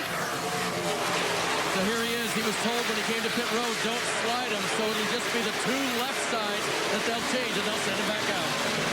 He didn't slide them, but the damage is done. It's 35 miles an hour all the way down that pit road. Dale Jr., you mentioned it, post-race, NASCAR taking a peek. There was at least one not pulled all the way up. That's going to be a fine to the crew chief, and here it is the next day. More than one not tight. A loose wheel for Denny Hamlin. He had to come to pit road. So what do you feel? When you say it's a loose wheel, what do you feel? It just shakes, vibrates. I mean, literally, you hear drivers talking about a vibration. I got a vibration. That is quite simply what it is. It's just a big vibration. The whole car shakes. Many times the driver will misdiagnose it, right? They'll think it's a right front when really it's a left front. Very hard to tell. We've known in years past the teams were getting really aggressive and only hitting 4 lugs intentionally to try to gain a little speed on the pit stop, and that may be coming to haunt these guys a little bit here on this final stop of the day. Assuming that was the last stop, just trying to gain a little speed there on the left side. And it's, yeah, that's why NASCAR put those fines in place. You know, people think, oh, it's one lug nut, why fine them? To your point, Junior, that's because they were only tightening 4. Yeah. So you had to make a pretty serious penalty to encourage the teams to attempt to get all 5 lug nuts tight. And by tight, NASCAR doesn't go there and check them with a wrench. As long as they're touching the wheel, they're going to say good enough. It's a visual inspection. Denny Hamlin, though, after that pit stop, will be scored. Make sure I'm right here. Yeah, 1 lap down. So he's going to have to fight his way back, try to get some yellows, try to get back in the race. Going to be hard to do with 79 to go. You see the 88. Alex Bowman, Curtin 4th. Let's go to get some updates from pit road. We'll start with Dave. And Steve, by the way, the left rear was indeed loose on the 11. Double check that, and it was indeed the case. We talked with this crew chief, Greg Ives, this morning for Alex Bowman. And remember what Ives did here. Won a number of races with Jimmy Johnson as the race engineer. So he was very confident coming into the weekend. Sorry that they couldn't show themselves yesterday, but not surprised that the 88 is doing so well today, running 4th. And Dave, we get to this time of year, you know, so many are racing for so many different objectives. But the 10th car of Eric Roll has an interesting one. Right now, beating Kyle Busch, who's in 13th, is a big deal for them. Why? They were only 10 points ahead of him coming into this race, which is 8th in the regular season standings, which pays 3 playoff points, big move to the playoffs. So it was a big deal for today to go well. They had that speeding penalty in pit road, but he has marched his way back to the field into the top 10 and is closing in on the top 5, Dylan. Parker Austin Dillon is locked into the playoffs already with the win earlier this year, but his team wanted to turn this ship around and have some solid runs put together before they started the playoffs. Justin Alexander, the crew chief, we talked about this earlier, felt like at the start of the races they're much better. They need to get the end of the race better. With about 75 laps to go, he's running just outside the top 10. Car continues to come to and gets better the longer they go.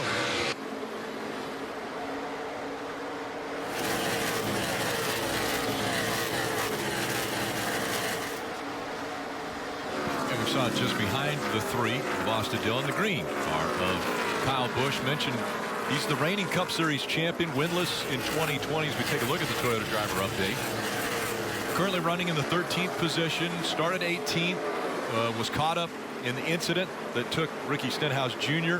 around into the inside wall and eliminated the 9 of Chase Elliott. So they have some damage on that car. Only one stage win so far in 2020 for Kyle Busch. So not the season that he was hoping for after winning his second championship last year. No, far from it, for sure, Rick. The difference, though, you know, this is not what Kyle Busch is looking for, but the perseverance of today. You mentioned that damage so early. I mean, up to 13th, that's not going to be a highlight to them, but that's a good, hard-working day at Dover. So, Jimmy Johnson, we see on the left side of the screen, 10 points below the cut line. Let's assess his weekend. Jimmy Johnson, first race yesterday, pretty decent finish. Now where he's running, what do you guys think? Well, they've shown really good speed this weekend. Racetrack where you expect to see Jimmy Johnson run well. Mistake-free yesterday. Some mistakes today. Obviously, Jimmy Johnson speeding in that last stop. They've also spots on pit road as well. So just those mistakes. You know, they don't have winning speed, Junior, but they have good speed. And when you only have good speed, any mistake is hard to overcome. So you just can't afford them. Yeah, he's 7-time champion and a hero for a lot of people, and they're all hoping that today can be as successful as yesterday, how he was able to gain some points and work his way back into position to make the playoffs. His fans want to see him in the playoffs. I came to terms, this is his final season because he told me so. Yeah. I asked him, I said, is there anything about the online petition to try to get you to come back? He said, man, I made that decision and wrapped my brain around it months and months ago. I'm not coming back. He even said that he wants to try to put together a IndyCar season next year to run all the street and road courses, all 12 or 13 of those races. He's already forward thinking on what's going on next year for him, but he knows that in his final season, everything that he's accomplished, it would mean the world to him to make these playoffs. It's such a disappointment for any team any year to miss the playoffs. He does not want that to happen to him this year in his final season. Yeah, I thought it was interesting, too, talking to Jimmy about some of his thoughts about running overseas. You know, maybe going and run Le Mans, running some places like that to experience what it's like to race overseas. Let his family experience that with him. Jimmy's going to be doing some fun things next year, and not all. Whoa. Wow. A lot of pressure. Cole Custer saying, okay, I'll move out of the way. Don't worry. Don't drive through me. I know you're a 7-time, but come on, man.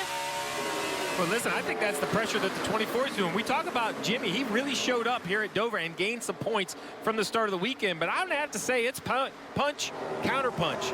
Because the 24 of William Byron and Chad Canals, that combination showed up today after being politely embarrassing yesterday. They ran 28th. They were nowhere near good as far as a car handling or speed goes. Here they are in the 5th position.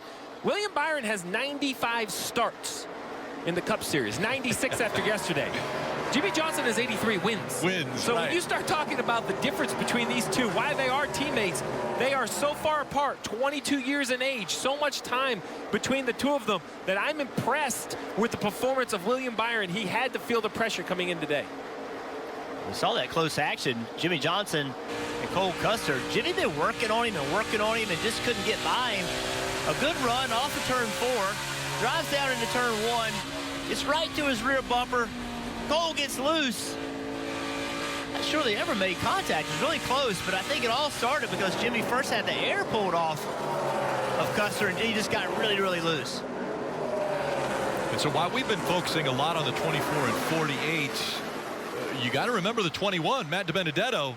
He's definitely in the crosshairs now because he has fallen to only 15 points above that cutoff line, not having a very good day.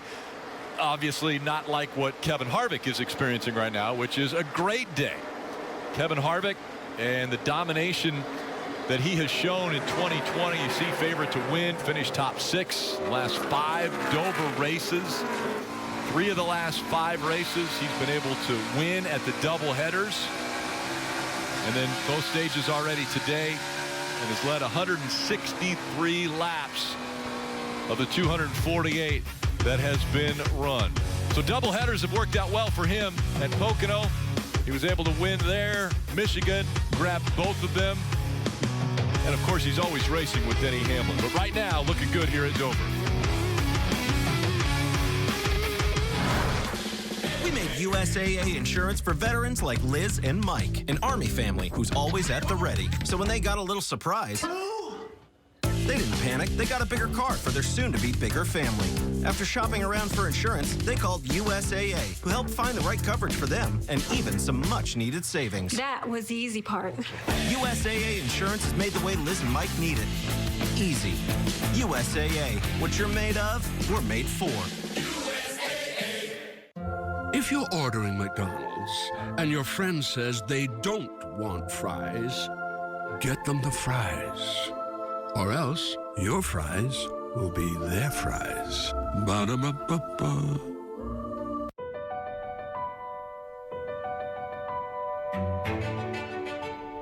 We could never do what they do.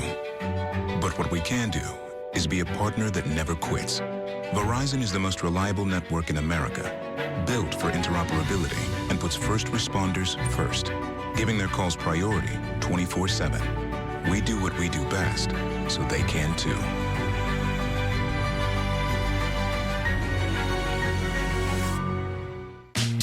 From sandy blonde to jet black. When it comes to a great-looking gray-free beard, trust the new Just for Men. The easiest way to put your best face forward. The same great results in just 5 minutes at home. Just for Men mustache and beard. Be the better man you are and look the part. Today tastes like staying in. Like our go-to place. Tastes like anticipating. Honey, could you help me with this? And a little bit like waiting. Food's here. Today tastes like a piece of the action. And it never tasted this good.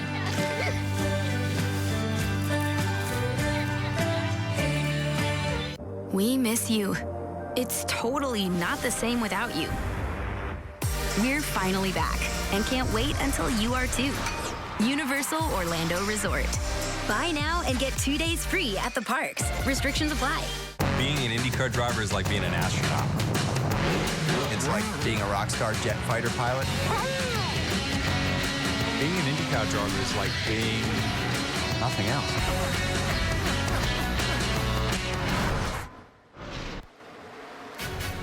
56 laps to go. The NASCAR Cup Series Drydene 311 from the Monster Mile at Dover International Speedway. And again, this is the second to last race of the regular season, and it means so much because the last race is under the lights at Daytona. You never know what is going to happen at Daytona, and that race coverage will begin at 7 p.m. Eastern on NBC. Make sure to tune in as the regular season comes to an end. And wow, Ryan Blaney completely sideways there as we were looking down from that aerial coverage. And look at how much ground he's going to lose now. Almost lost that thing. I was going to say, that's wreck without wrecking, is what I think that officially was for the 12 of Blaney. And he's got 54 laps to go. Yeah, without a caution, he's got to ride this out. Riding along with him. Yeah, he's so loose in. There's just no grip. You hear the tires squealing. So like two to the bottom, one back coming inside. So disheartening because he's got no pit stops. Well, if it makes you feel any better, here's the leader. Yeah, you know, wow. He's sideways too, with nearly a 5-second lead. We've seen, look at that. I mean, we have seen every driver this weekend really have to step up their game. Everybody's been loose. And if you're not going to be loose, you're slow. Like, that's just how it is. Like, you're going to have to be loose if you want to make lap time. So with Kevin Harvick running up front here, and as you mentioned, a 4.7 second lead. You look at the all-time series wins by manufacturer, and Ford is sitting on 699, looking for their 700th win in NASCAR and the Cup Series. Chevrolet was 790, but Ford trying to hit that milestone of 700 wins, and it could happen at the hands of Kevin Harvick today. We made a lot about the battle between 24 William Byron and Jimmy Johnson. Matt DiBenedetto was really in a comfortable position several races ago, but in the last 2 races, he's lost 30 points to the bubble. He's lost right now, if it finishes as is, another 12 points today. Going into Daytona, not comfortable at all. Not at all for this 21 team. Starting on the pole today, sitting right now in 17th. Just hasn't been able to get the speed out of this car that they were hoping for. And Jimmy Johnson has got by Clint Boyer. So Jimmy Johnson now is up to 7th. William Byron's in 5th. Jimmy's trying to chase Eric Almirola down. Okay, earlier, one of you said he didn't have winning speed. But what about Jimmy Johnson and what he's been able to do here with the 48 car today? Just ran the fastest lap on the racetrack that time by, so he's got winning speed. Parker. And Dale, this is right in his wheelhouse at Dover. Long run speed. Cliff Daniels told me, he said, you know, one of the things we struggled with yesterday was not having that short run speed. He said, if there's a long run, though, I know Jimmy can make the speed no matter what we put in that car. And you're seeing that here right now. You know, the longest run we've had in this race is just around 80 laps. But if this goes green all the way to the end, this could potentially be the longest run of the race, which falls right in their hands. You're seeing that speed out of 48.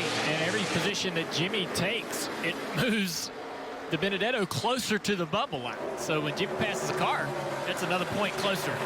That's tough, man. Well, we've talked a lot about the bubble. One driver who's done a nice job to remove himself from the conversation, the 14 of Clint Boyer. The last 2 races, the Daytona Road Course and the first Dover race yesterday, 47 points in Daytona, 46 points in Dover. His 2 best points days of the year. So he could have just as easily slipped into this conversation.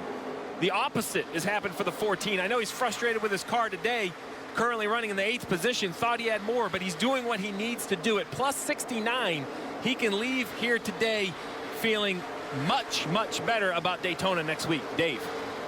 And Steve, when I talked with his crew chief, Johnny Klausmeyer, about that, he said, yeah, we're not 100% clear, so we are going to race smart, finish well, get our stage points. Top 10 to 15 is fine for us, and that's certainly what he's done this weekend. 8th place right now, Clint bringing it home. That's funny you mentioned Johnny Klausmeyer, and you mentioned him by name. When we asked Clint Boyer about his crew chief, he said, you know what? My crew chief is super chill.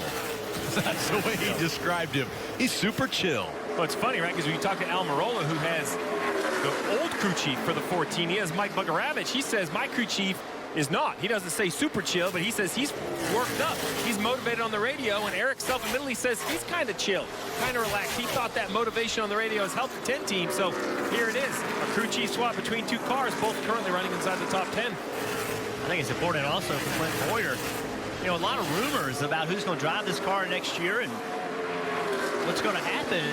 You know, you're expected to make the playoffs, right? You drive for Stewart-Haas Racing, you're expected to make the playoffs. So Clint Boyer wants to continue his driving career.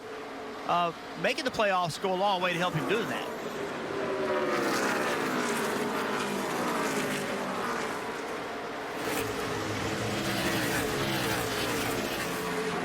.43 laps to go. My concern, Rick, we've seen an 80-lap run today, 48 laps in this green flag run. We talked about how this would be the longest. You asked me at the top of the show, are we concerned about equipment? 622 laps? Well, I don't love the idea, and I hate the idea of having to run 90 straight, right? So if anything is wearing, if anything is being beat up, 90 straight laps, whether it's the hubs, the left front hub gets beat up very bad here, the right front suspension, maybe the rear suspension, 41 laps to go. If we're going to see any of those mechanical issues, it's going to start showing up. Asking these cars to do a lot, more than they've ever been asked to do on a weekend at Dover. Again, a doubleheader weekend, 311 miles, laps yesterday, another 311 today. Coming in, Jimmy Johnson was outside of the playoff window. Yesterday had a great day, put him above the cutoff line. Now today, a little bit more of a struggle after his speeding penalty. He is now below the cutoff line. William Byron has put together a good day, a very solid day, running in the top 5. That's who he's fighting for as far as that one position. It's difficult, obviously, for Rick Hendrick because both cars are owned by him. He wants to see both of them get into the playoffs. But obviously, a lot of people want to see a 7-time champion and Jimmy Johnson make it into the playoffs. But only 2 opportunities left to decide that here and Daytona next weekend. You know what makes sports wonderful, though, Rick? Is nobody cares what your resume is. The point system doesn't care how many races you've won in your history. And you know, I say that tongue cheap, but that's the point. That's what makes this so fun to watch, is what Jimmy Johnson is doing is, you know, he's reaching down and grinding as hard as he had to win races just to try to go get this point from Eric Almirola. It's exciting to watch, but he still has to find 6 more between now and the end of the race at Daytona next week. Well, if he finds 6 more, he'll win the race, and he won't have to worry about points. He'll automatically be in it, because right now he's running in the 6th position. The next car in front of him will be William Byron. Yeah, Williams pretty far out in front of him. With 37 laps to go, Jimmy will have to push really hard to be able to run him down. He's been fast. Jimmy's got a fast car for sure, but Williams pretty far out there on him. There he is. We got a little shot of William. Almost just under a short straightaway in front of him. There's William, and there's Jimmy. Kevin Harvick, the 44-year-old out of Bakersfield, California, out in front. And when we talked to his crew chief a little while ago, he made the comment, you know what, we're still out here trying to prove ourselves. Well, pretty amazing that a guy who already has 6 wins this season is trying to prove themselves this late in the season. Well, you mentioned prove themselves. This is a big weekend for the 22 of Joe Logano. First year working with crew chief Paul Wolfe. Success early, found some wins. When I talked to Paul, he says, you know, I think I know what my driver needs at the high horsepower tracks, like here at Dover. It's the low horsepower tracks I'm not sure of. Well, if you make that statement, you have to deliver. They have. They ran 8th yesterday, improved on their car overnight. Currently running 2nd. Decent lap times. You never know with a caution if they can have a chance. Martin Truex Jr. in 3rd, stalking that 22 car, Joe Logano. Talked to Martin last night about what he needed to win this race. What he was missing yesterday when Denny Hamlin passed him late in the race. Said, man, we were just way too loose entering the corner. I could not move around. I couldn't run the high side like I wanted to or needed to get around the lap cars. It seems they've improved that car today as he tries to run down this 22. Yeah, look right behind him. There's Alex Bowman. Who would have thought after yesterday, Alex Bowman running 21st? Just did not see much speed from Alex yesterday. Finished in the top 3 in both races at Dover last year. Thought coming in he would be a car to win. Didn't see it yesterday, but good changes and good speed today. Just behind him in the 24, we've talked a lot about the fact that William Byron fighting to stay in this playoff picture. Well, at 22 years old, William Byron really has been more of a computer guy as far as learning how to race. He dominated in iRacing when the COVID break took over. Now he has transitioned onto the racetrack, and with Chad Canals calling the shots on as his crew chief, he has consistently had great run after great run and has fought himself back up into the playoff picture. And a good fight here for the 2nd spot. Logano. Well, Truex, big step out right there with the right rear off of turn 4, trying to lean on that right rear on that high side, asking a little bit too much. Just yesterday, Truex, and his car may be for some reason a little more, he may have a little more problems behind other cars. Felt like he got held up yesterday leading the race late. Now he's in that same situation, racing Joey Logano for 2nd. Let's listen to Joey. We need to stick to our line, our speed. Don't try blocking him here yet. He's not close enough. Yeah, we haven't moved off our line yet. We're just struggling there. Yeah, we need to get back to our line where we're good. Truex has been pretty amazing over the last 6 races. He finished 3rd 5 races in a row, and yesterday he finished 2nd. So, I mean, this guy has been as close and can smell a win. Already has a win in 2020, but right now running in 3rd again. That radio communication from the 22 car, they are very, clever, crafty. They will talk to Joey and really try to help him understand where the guy is behind him, so that he can run that line and take that line away from that driver, take the line away from Martin Truex Jr., take his air away and make it hard and almost impossible to pass him. They are so defensive with their car, more so than anybody that I've ever heard. Look at the cars move around. We saw Joey Logano off turn 4 sideways. Right there, Martin Truex Jr. into turn 1 sideways. Late in this run, these cars just have lost all the grip. Just a battle for who can go to the throttle the soonest. Fun to watch. These guys manhandle these cars. Steve, you mentioned long runs with 27 laps to go. potentially it could be a 90-lap run. It'd be the longest green flag run of the day. Yeah, so I'm going to ask Parker, who's been reporting on Kevin Harvick all day, the race leader. Parker, that's right at the fuel window we talked about. Have you heard anything on the radio about fuel issues for the 4? It is, but Rodney Childers was very confident when he told Kevin Harvick, even at the beginning of this run, just save me a little bit under the caution. We are good to go. We just need to save some in case there's a green light checker. So they feel confident they can make it in. I've heard the same from multiple others in the top 10. There's our answer on fuel. Dale Jr., you jumped in my other ear there, and you said you feel you could save fuel here either way, just so much time out of the throttle. If you had to find a couple laps, you could. Yeah, if you got it. So, you know, typically when you run hard down in the corner, use a little brake to slow the car down. Well, you can run basically the same lap time, lifting way sooner using no brake. Let the car roll down into the corner, back to the gas really easy, almost match the lap time that you were running traditionally. So you can save quite a bit here. Well, it also helps when you have a 5-second lead, right? You have a lot of room to give up for Kevin Harvick. You wonder a little bit further back in the field, Logano, Truex, Bowman in that tight race. Then you think about Byron and Johnson. We know they're running hard because of the point situation. But they push themselves over the edge. Harvick, yes, real easy to save. So, Jeff, as we ride along with Kevin Harvick as a crew chief, instantly I see how hard he's working, sliding around, working the throttle. I'm asking my driver, buddy, 23 to go. What do you need in the short run?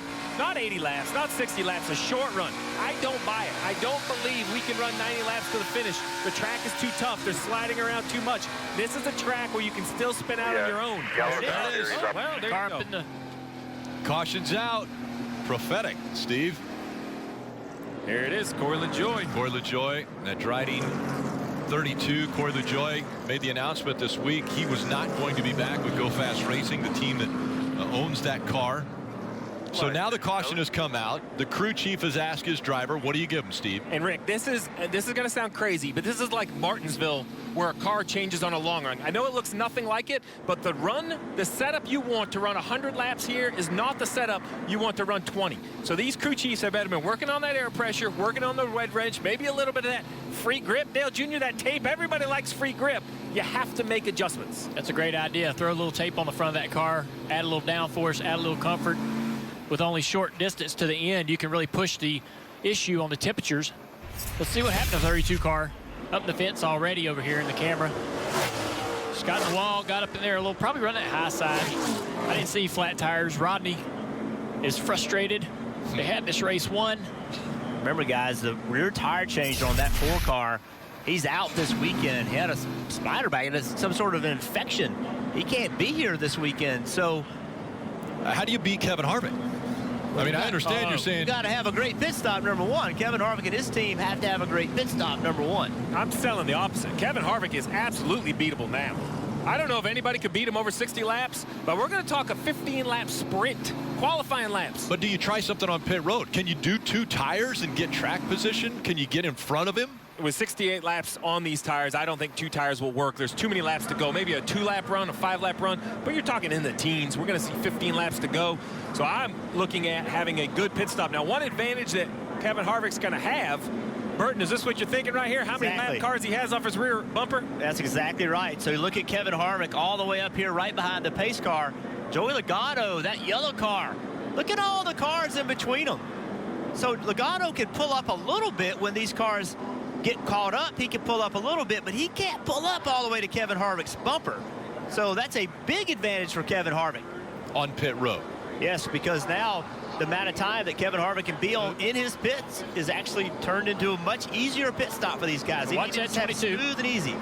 So he's going to get as much as he can, but still can't pull all the way up to his bumper. There you go. All right, see the 4 of Kevin Harvick turns left, comes to the attention of his pit crew. You mentioned that new rear tire changer this weekend. We'll see if they'll be smooth. I don't see any adjustments, no wedge wrench in the rear window. They must like their car, Parker. And they just pumped up the tires a little bit for this shorter run. They've been lowering the right rear all this time. You also see Jimmy Johnson pulled out. William Byron into his stall as well. He's saying he's just a little bit tight. Air pressure adjustment, 4 tires and fuel. Going to slap a little piece of tape on there as well. Dave. 4 and fuel for Logano. 1 more piece of tape on the front end to tear off away so he can see and hopefully catch the 4 car because they've been chasing him down. Jimmy Johnson, first off pit road, guys. Rick, you asked Could anybody gamble? I didn't think anybody would. Cliff Daniels says, you know what's better than points? Trophies, the golden ticket into the playoffs. He wanted to be up front. He's going to be up front. Jimmy Johnson will restart number 1.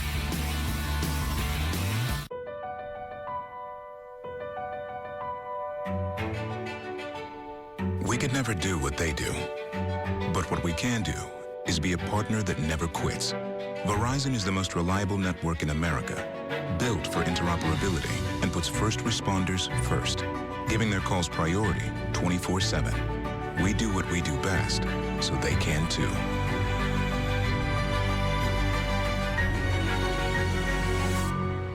While everyone else makes the same fish sandwich, Arby's made a better one with beer-battered cod and buttery brioche. Because this is a competition, and Arby's is keeping score. Arby's, we have the meat. Honey, where's our limo? We're not getting a limo. Well, I thought you were going to get a car that was classy and elegant. Oh, we are. And this one's got over 700 horsepower. Great, because I'm driving. You're fanatical about NASCAR.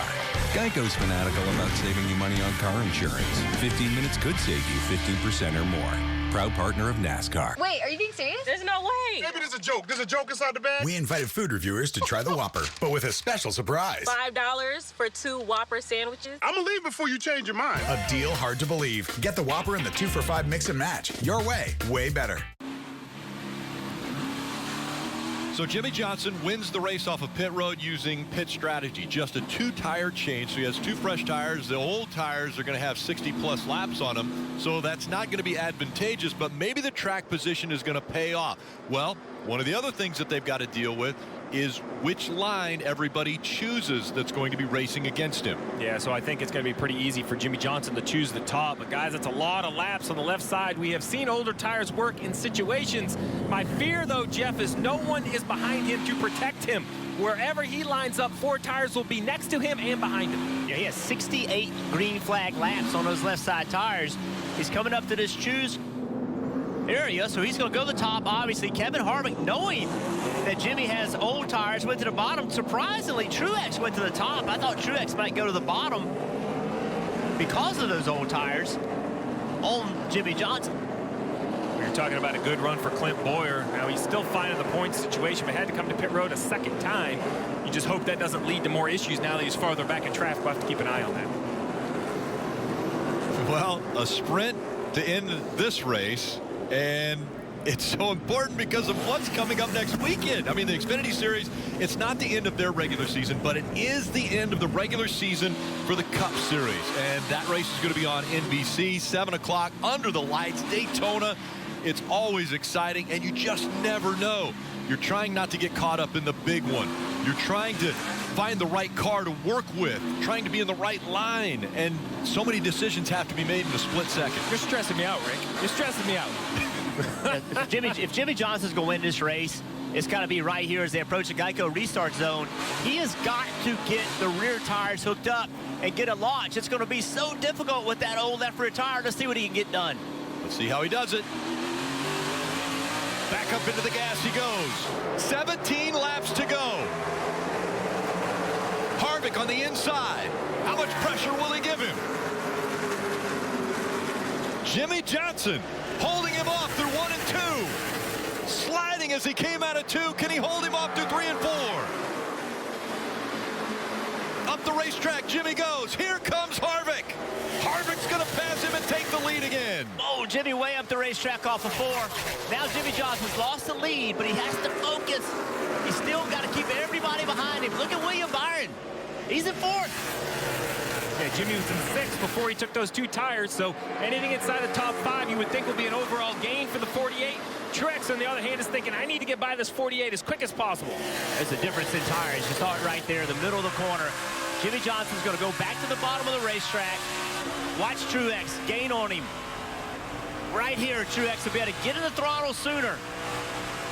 Jimmy's got his work cut out for him, keep Truex behind him. Jimmy's just got to run clean laps on that corner. Don't make any mistakes and allow that 19 car to get underneath. This is the 19 car talking about a loose wheel here, just like his teammate. Oh, Jimmy's loose. Jimmy's going to lose a lot of momentum right here if he can't recover. Here comes that 19. Looking to the inside, trying to take second away. Right behind him is his teammate, William Byron, trying to get through the inside of that 48 car. Yeah, they're stacked up behind William as well. 14 to go. This will be a long 14 laps for Jimmy Johnson. I've always thought this is the toughest situation to be in. William Byron, a teammate to Jimmy Johnson. You're faster, you have better tires, but you got to pass him clean. Contact will create a ton of tension within the organization. You're asking that out of a young driver trying to find his way. To the back bumper he goes. All these cars stacked up behind William Byron. Jimmy does not want to give up this bottom. He'll get trained by a lot of these guys going by him on the inside. Good clean corner right there. You see the distance to the 24 car. Use that car to create dirty air. Make that 24 earn it. We see William Byron wants to make that last pass on the bottom. He's been reluctant to jump up to the middle of the racetrack, so I think it's late in the day. The pace is up. The grip is up in the track. The top just really isn't an option. Dylan. Guys, we've talked so much about the struggles of yesterday, but one thing that has remained consistent this weekend for Chad Canals, his instructions to William Byron, don't put pressure on ourselves. Don't put extra pressure on ourselves specifically. Respond to what each day is giving us. Well, look at yesterday. They had that disastrous race where they were both frustrated on the radio. They put that behind them. Today they come out here on track for their first top 5 of the entire season. That's quite remarkable. You consider how inexperienced really in the grand scheme William Byron is behind the wheel of these Cup cars. Chad Canals, he trusted in his veteran leadership, and right now they're putting together a great day. Jimmy's working his guts out right here as the tires seem to start to even out, guys, after a few laps. The new tires start to slide a little bit more. That's helping Jimmy Johnson sort of maintain this gap he's got over the 24. The question I have is at 9 to go, will there be enough time that they can move off the bottom of the racetrack? Because I think that's what the 24 needs. Jimmy's so disciplined, he's not going to give him any air on the bottom. And right now, Jimmy's just a little bit quicker, even with those old tires. For William to make that outside work, he's got to just get a little more speed, but Jimmy's able to leave both corners with a lot of throttle. And remember, while all of this is happening, Matt DiBenedetto is running 17th. So a bad points day for the 21 is going to bring it almost into a 3-car battle for that last spot in the playoffs next week at Daytona. Struggling with the throttle right there. The 24 gains just a little bit on that corner. And the closer that 24 gets, the worse the 48 will drive because of all that air being pulled off of that spoiler. And to your point, Junior, if that 24 can get underneath the 48 and he has to get off that preferred lane on the bottom, you just don't know how many positions that may cost him. Yeah, they're starting to get a little bit more strung out back there behind the 24 and 24 loose right there, trying to get off the turf war. But William's starting to make ground on him right through the middle of the corner. William right there. William's able to carry more speed than Jimmy is. Jimmy's going to have to do some serious blocking here. Yeah, I think you got to just be willing to give up something in the middle to make sure you get the run off the corner if you're Jimmy Johnson. You don't want to struggle in the throttle on corner exit and allow that 24 to drive up underneath you. Yeah, and that all starts on the corner entry, as crazy as that sounds. If you miss this part of the corner, you can't get your left sides down there on the bottom of the racetrack. Is that lap car going to bother them at all? Not at all. Maybe hurt the 24 just a little bit there. Under 5 laps to go. Kevin Harvick out front has a 3.3-second lead over Martin Truex Jr. Jimmy sideways off of turn 4 right there.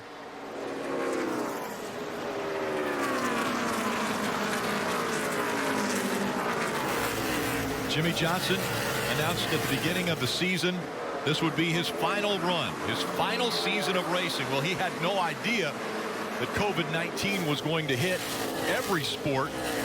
It hit NASCAR. They've been able to come back, but it has changed because the fans aren't there to cheer on the 7-time champion. So Jimmy Johnson, even after Blake Shelton has said, please come back, he might have started that petition to get Jimmy Johnson to come back. 24 closing in. Yeah, and it's getting tight. Jimmy Johnson to the top. trying to make the playoffs. Let's see what happens. The momentum for the 24 using the high line. We're showing you this because Kevin Harvick has stretched it out to an over 3-second lead on Martin Truex Jr. The top worked for William Byron in 3 and 4, but then he went right back to the bottom. This lap car might cost Jimmy a lot of speed off of turn 2. It does. Here comes the 24. Under 2 laps to go. Can he hold him off? I agree with you, Jeff. I thought that top looked pretty decent. The run down the straightaway was good for the 24, but he didn't stick with it. 1 lap to go, presented by Credit One Bank. The final time. Harvick out front, Truex running second. Jimmy Johnson trying to hold on to third after pit strategy. Just a 2-tire stop. Put him up front. Kevin Harvick is going to win. He sweeps. Great job. What a weekend. Good job. Fought all day yesterday, and it paid off today, getting it right. Thank you. Stage 1, Stage 2, and the win for Kevin Harvick, sweeping the day.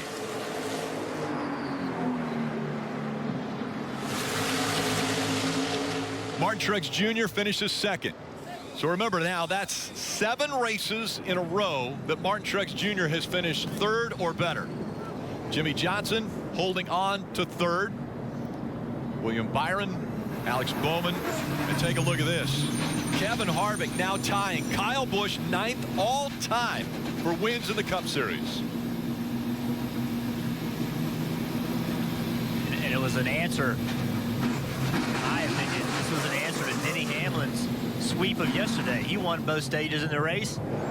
It's been between these two guys all year long. They've definitely been the dominant 2. Kevin Harvick ready to climb out. This is Checkered Flag Moment brought to you by Advance Auto Parts. So the 10, the 18, and the 1 all clinch playoff spots based on points. So they don't have to worry about it. And from shirtless Jimmy Florian winning Ford's first ever Cup Series race to now Kevin Harvick, who has won the 700th Cup race for Ford. There's Jimmy, shirtless Jimmy Florian. By the way, they made a rule after this that you have to wear a shirt. So that's why he got the nickname Shirtless Jimmy Florian. And look at the most wins by Ford drivers. Ned Jarrett, Bill Elliott, Mark Martin, Dale Jarrett, David Pearson. Hall of Famers. And of course Kevin Harvick with his win today. He's a future Hall of Famer as well.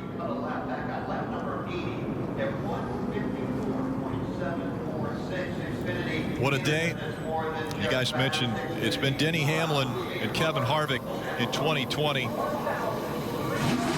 Denny Hamlin with 6 wins in 2020. Kevin Harvick just grabbed his 7th win in 2020, and he's going to burn it down here at the Monster Mile. He's getting used to it, celebrating. In this day and age, you don't really get to celebrate the way you used to with your team, but there he's talking with Rodney Childers, crew chief. Remember, they said they still need to prove themselves to everybody else that they are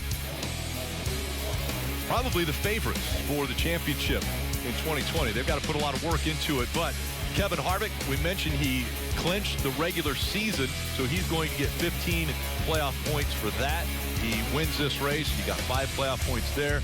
You look at all the names in yellow, locked in and clinched playoff berths. Almirola, Kyle Busch, Kurt Busch, all doing it on points today. But look at the points bubble.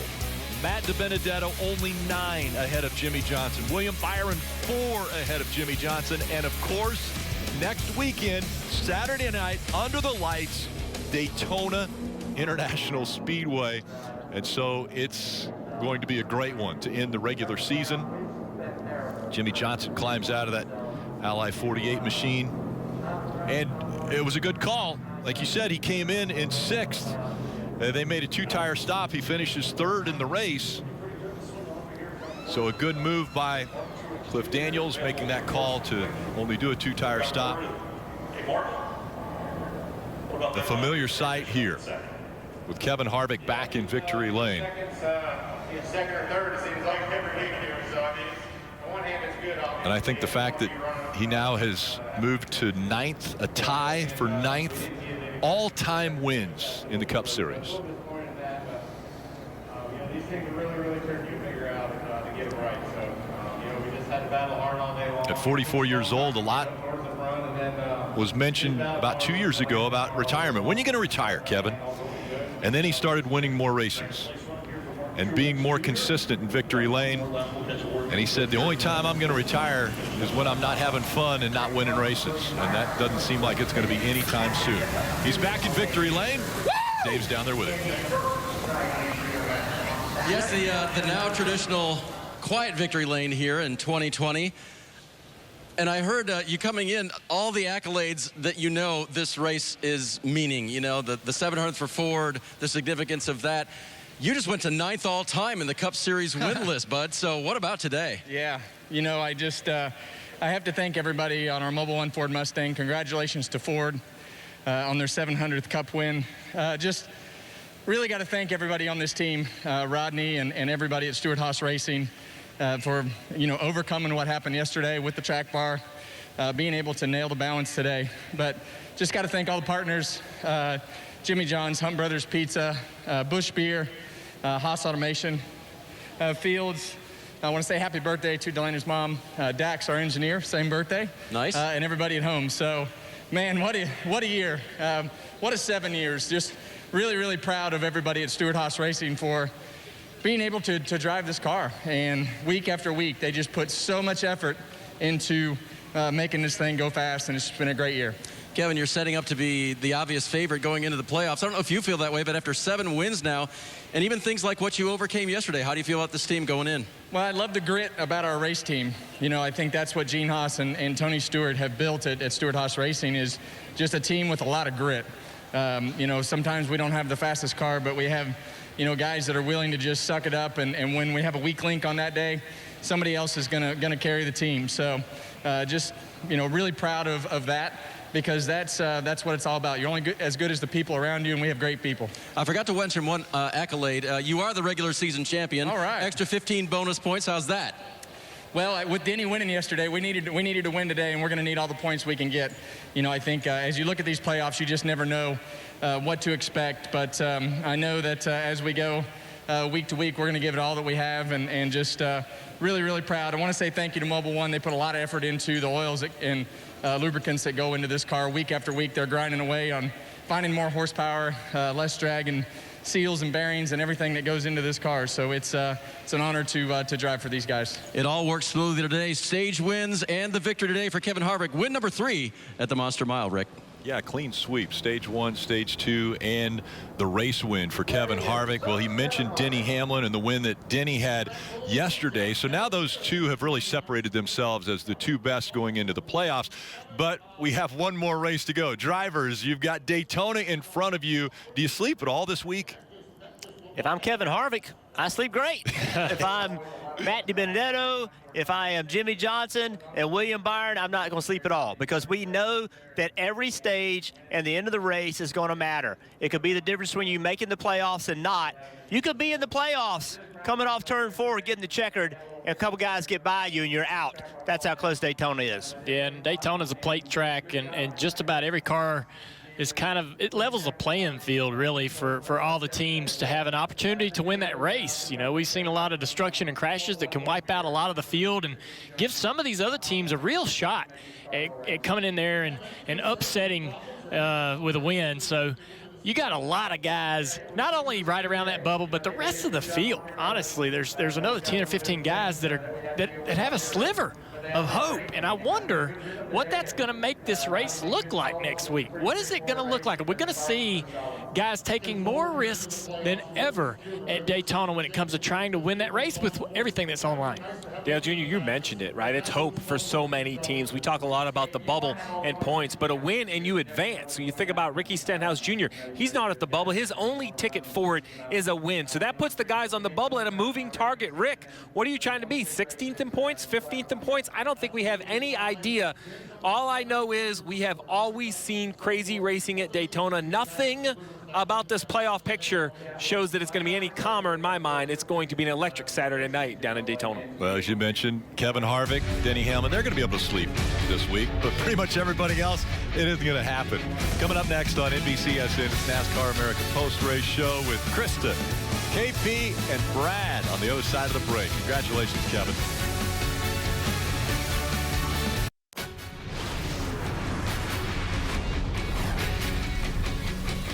Welcome to the NASCAR America post-race show. Yesterday's word was faith. That was when Denny Hamlin won. Today's was grit.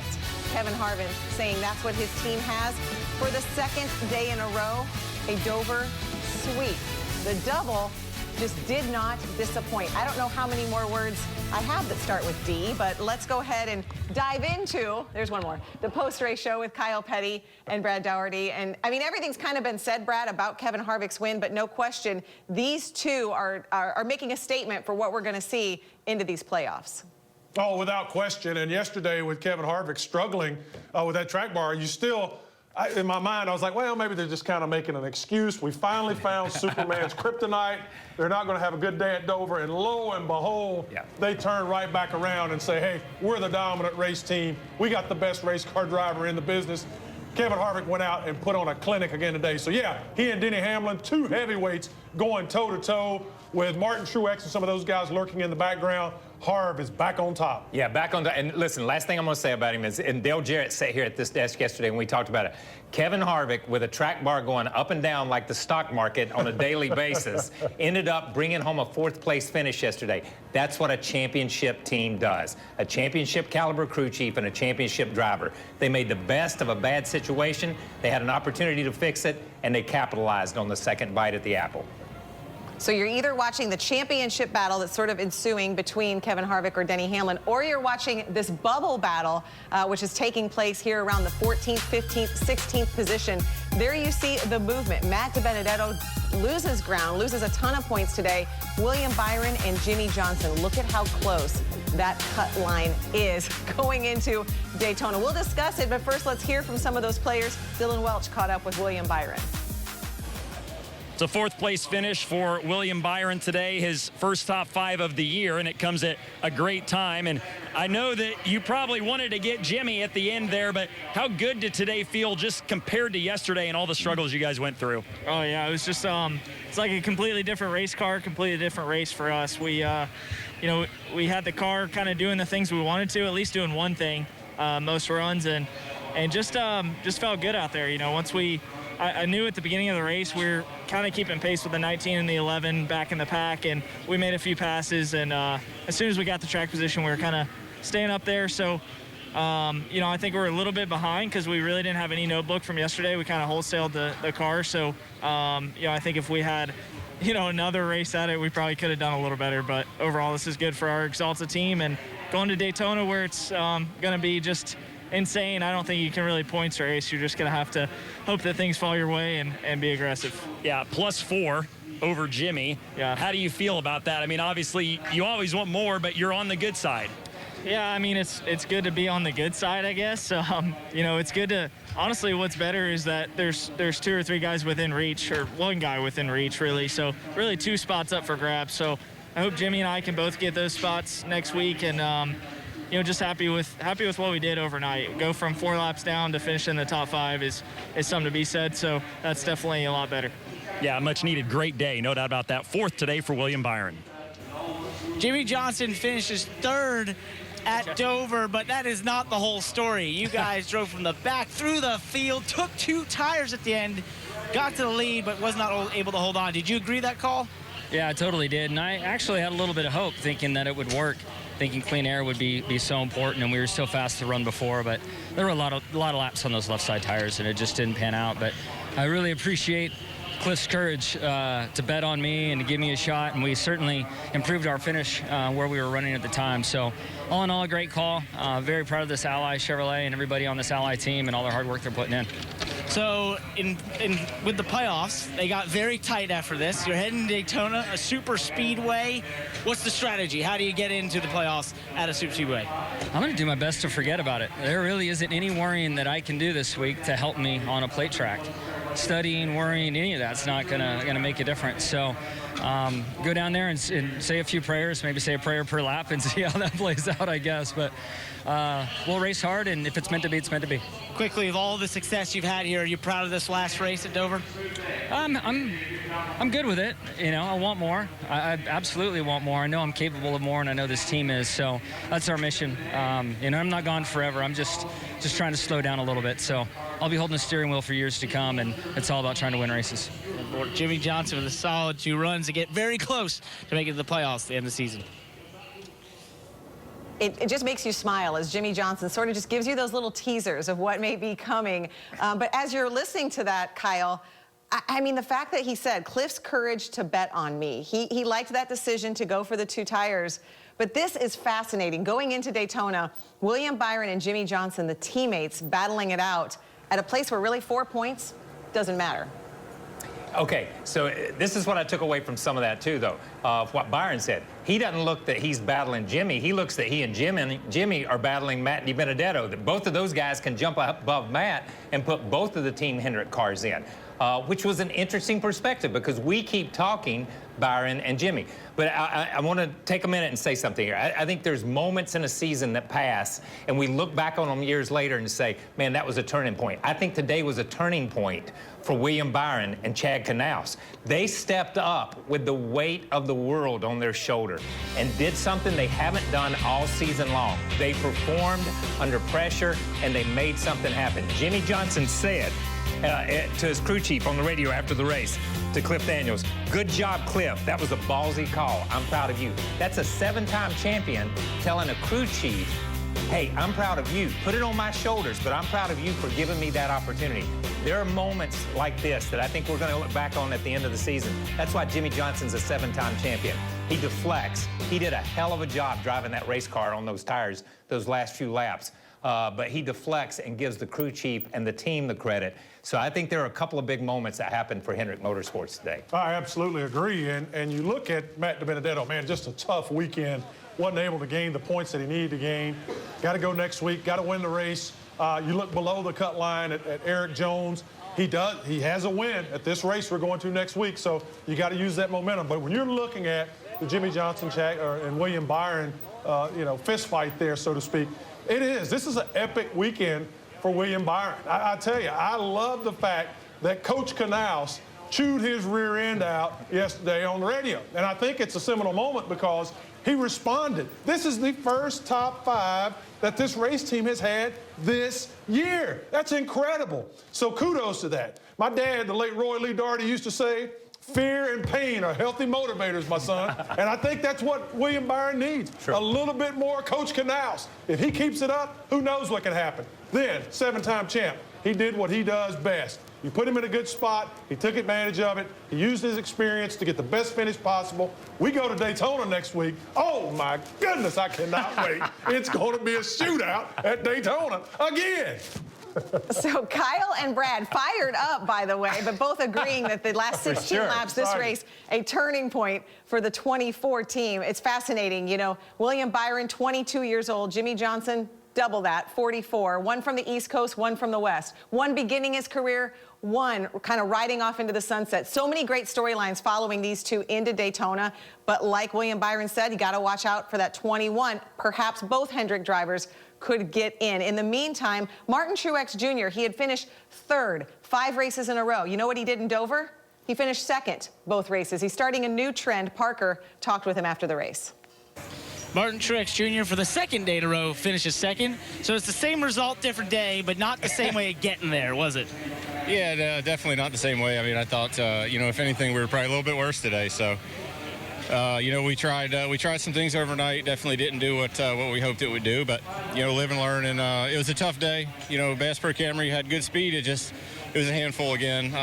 Just never could get it to do what we wanted it to do. But we fought hard, we battled, and, we executed well and came home with a good result. So we'll keep working to try to get a little better. So next week we head to a super speedway at Daytona to end the regular season for the first time. What can you hope to gain out of a super speedway race? A finish would be fabulous, Parker. and if not, hopefully we'll pay it forward with a little bit of luck for Talladega in the playoffs. Sure thing. 19 Martin Truex. The solid 2 second-place finishes at Dover. Alex Bowman rounds out the top 5, and I know it's been a up and down couple of weeks for you, and you're glad to get a top 5. How was your day today? Yeah, up and down is a nice way of putting it. I don't think there have been very many ups, but I'm just so proud of everybody at Hendrick Motorsports. This is one of our better racetracks for sure. Obviously, last year we ran really well, and yesterday we had 2 cars in the top 10, but obviously we had some issues, and the 24 struggled. To have 3 cars in the top 5 is so cool. Happy for Acronis, a new partner coming on board. Wish we would have been a couple spots better. I feel like if that caution doesn't come out, we probably end up second. We were really good on the long runs, but man, after the last 2 months or so, I will take a top 5 all day. Really proud of Chevrolet, and we need to turn our season around before the playoffs get started. We can't just start the playoffs and all of a sudden be expected to perform. So glad we're on the right path to doing that. At the end, kind of a tough situation. You're behind 2 of your teammates who are battling to just get into playoffs. Did you feel like you were better than those guys, just didn't want to kind of get in the mix and mess anything up there? Nah, I feel like on the long runs we were definitely better than them, but on the short run it's like everybody can just wrap the bottom so well, and everybody goes the same speed and takes the air away from each other. So we were too tight right there, and Jimmy on 2 tires did an unbelievable job just wrapping the bottom. That's why he's won here 11 times. He's the man around this place. So yeah, I mean, we all could go the same speed around the bottom, just too tight to pass him. Nice run today. Thanks. Alex Bowman, 5th today at Dover.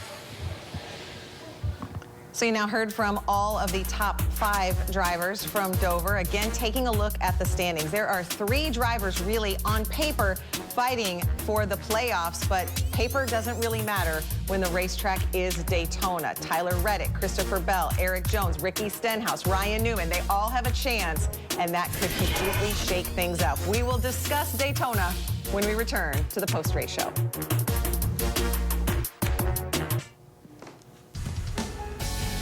Can you believe an entire season comes down to what happens at Daytona? It is going to be wild. We need another one, Brad, of those pep talks. What else do you have? Fear, pain, what else? Come on, pump us up for Daytona.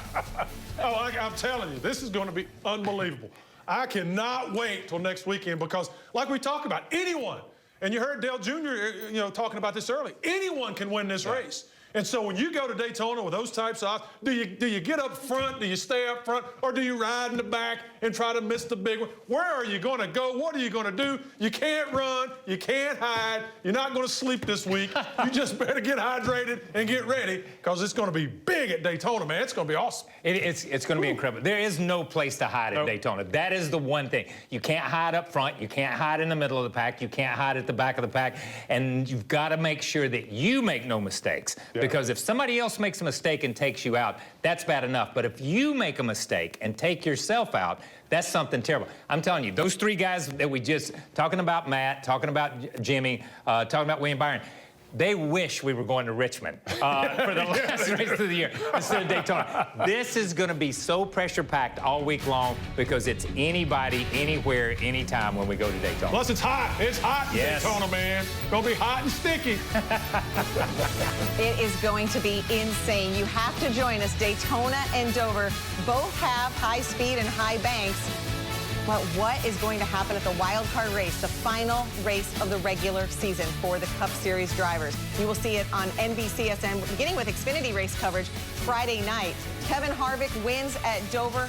As Brad said, the rest of these drivers, how are they going to sleep? Trying to keep their season alive. A chance at destiny at Daytona. You just can't sell it any bigger than that. Again, congratulations to all the winners. The double-double at Dover, Xfinity Series and Cup Series racing in the regular season. Now it all comes down to Daytona. If you missed any of the action, speaking of destiny, from Indianapolis today, no need to worry. Kyle Petty will tell you what happened. Just kidding. Up next, it's the 104th running of the Indianapolis 500 right here on NBCSN.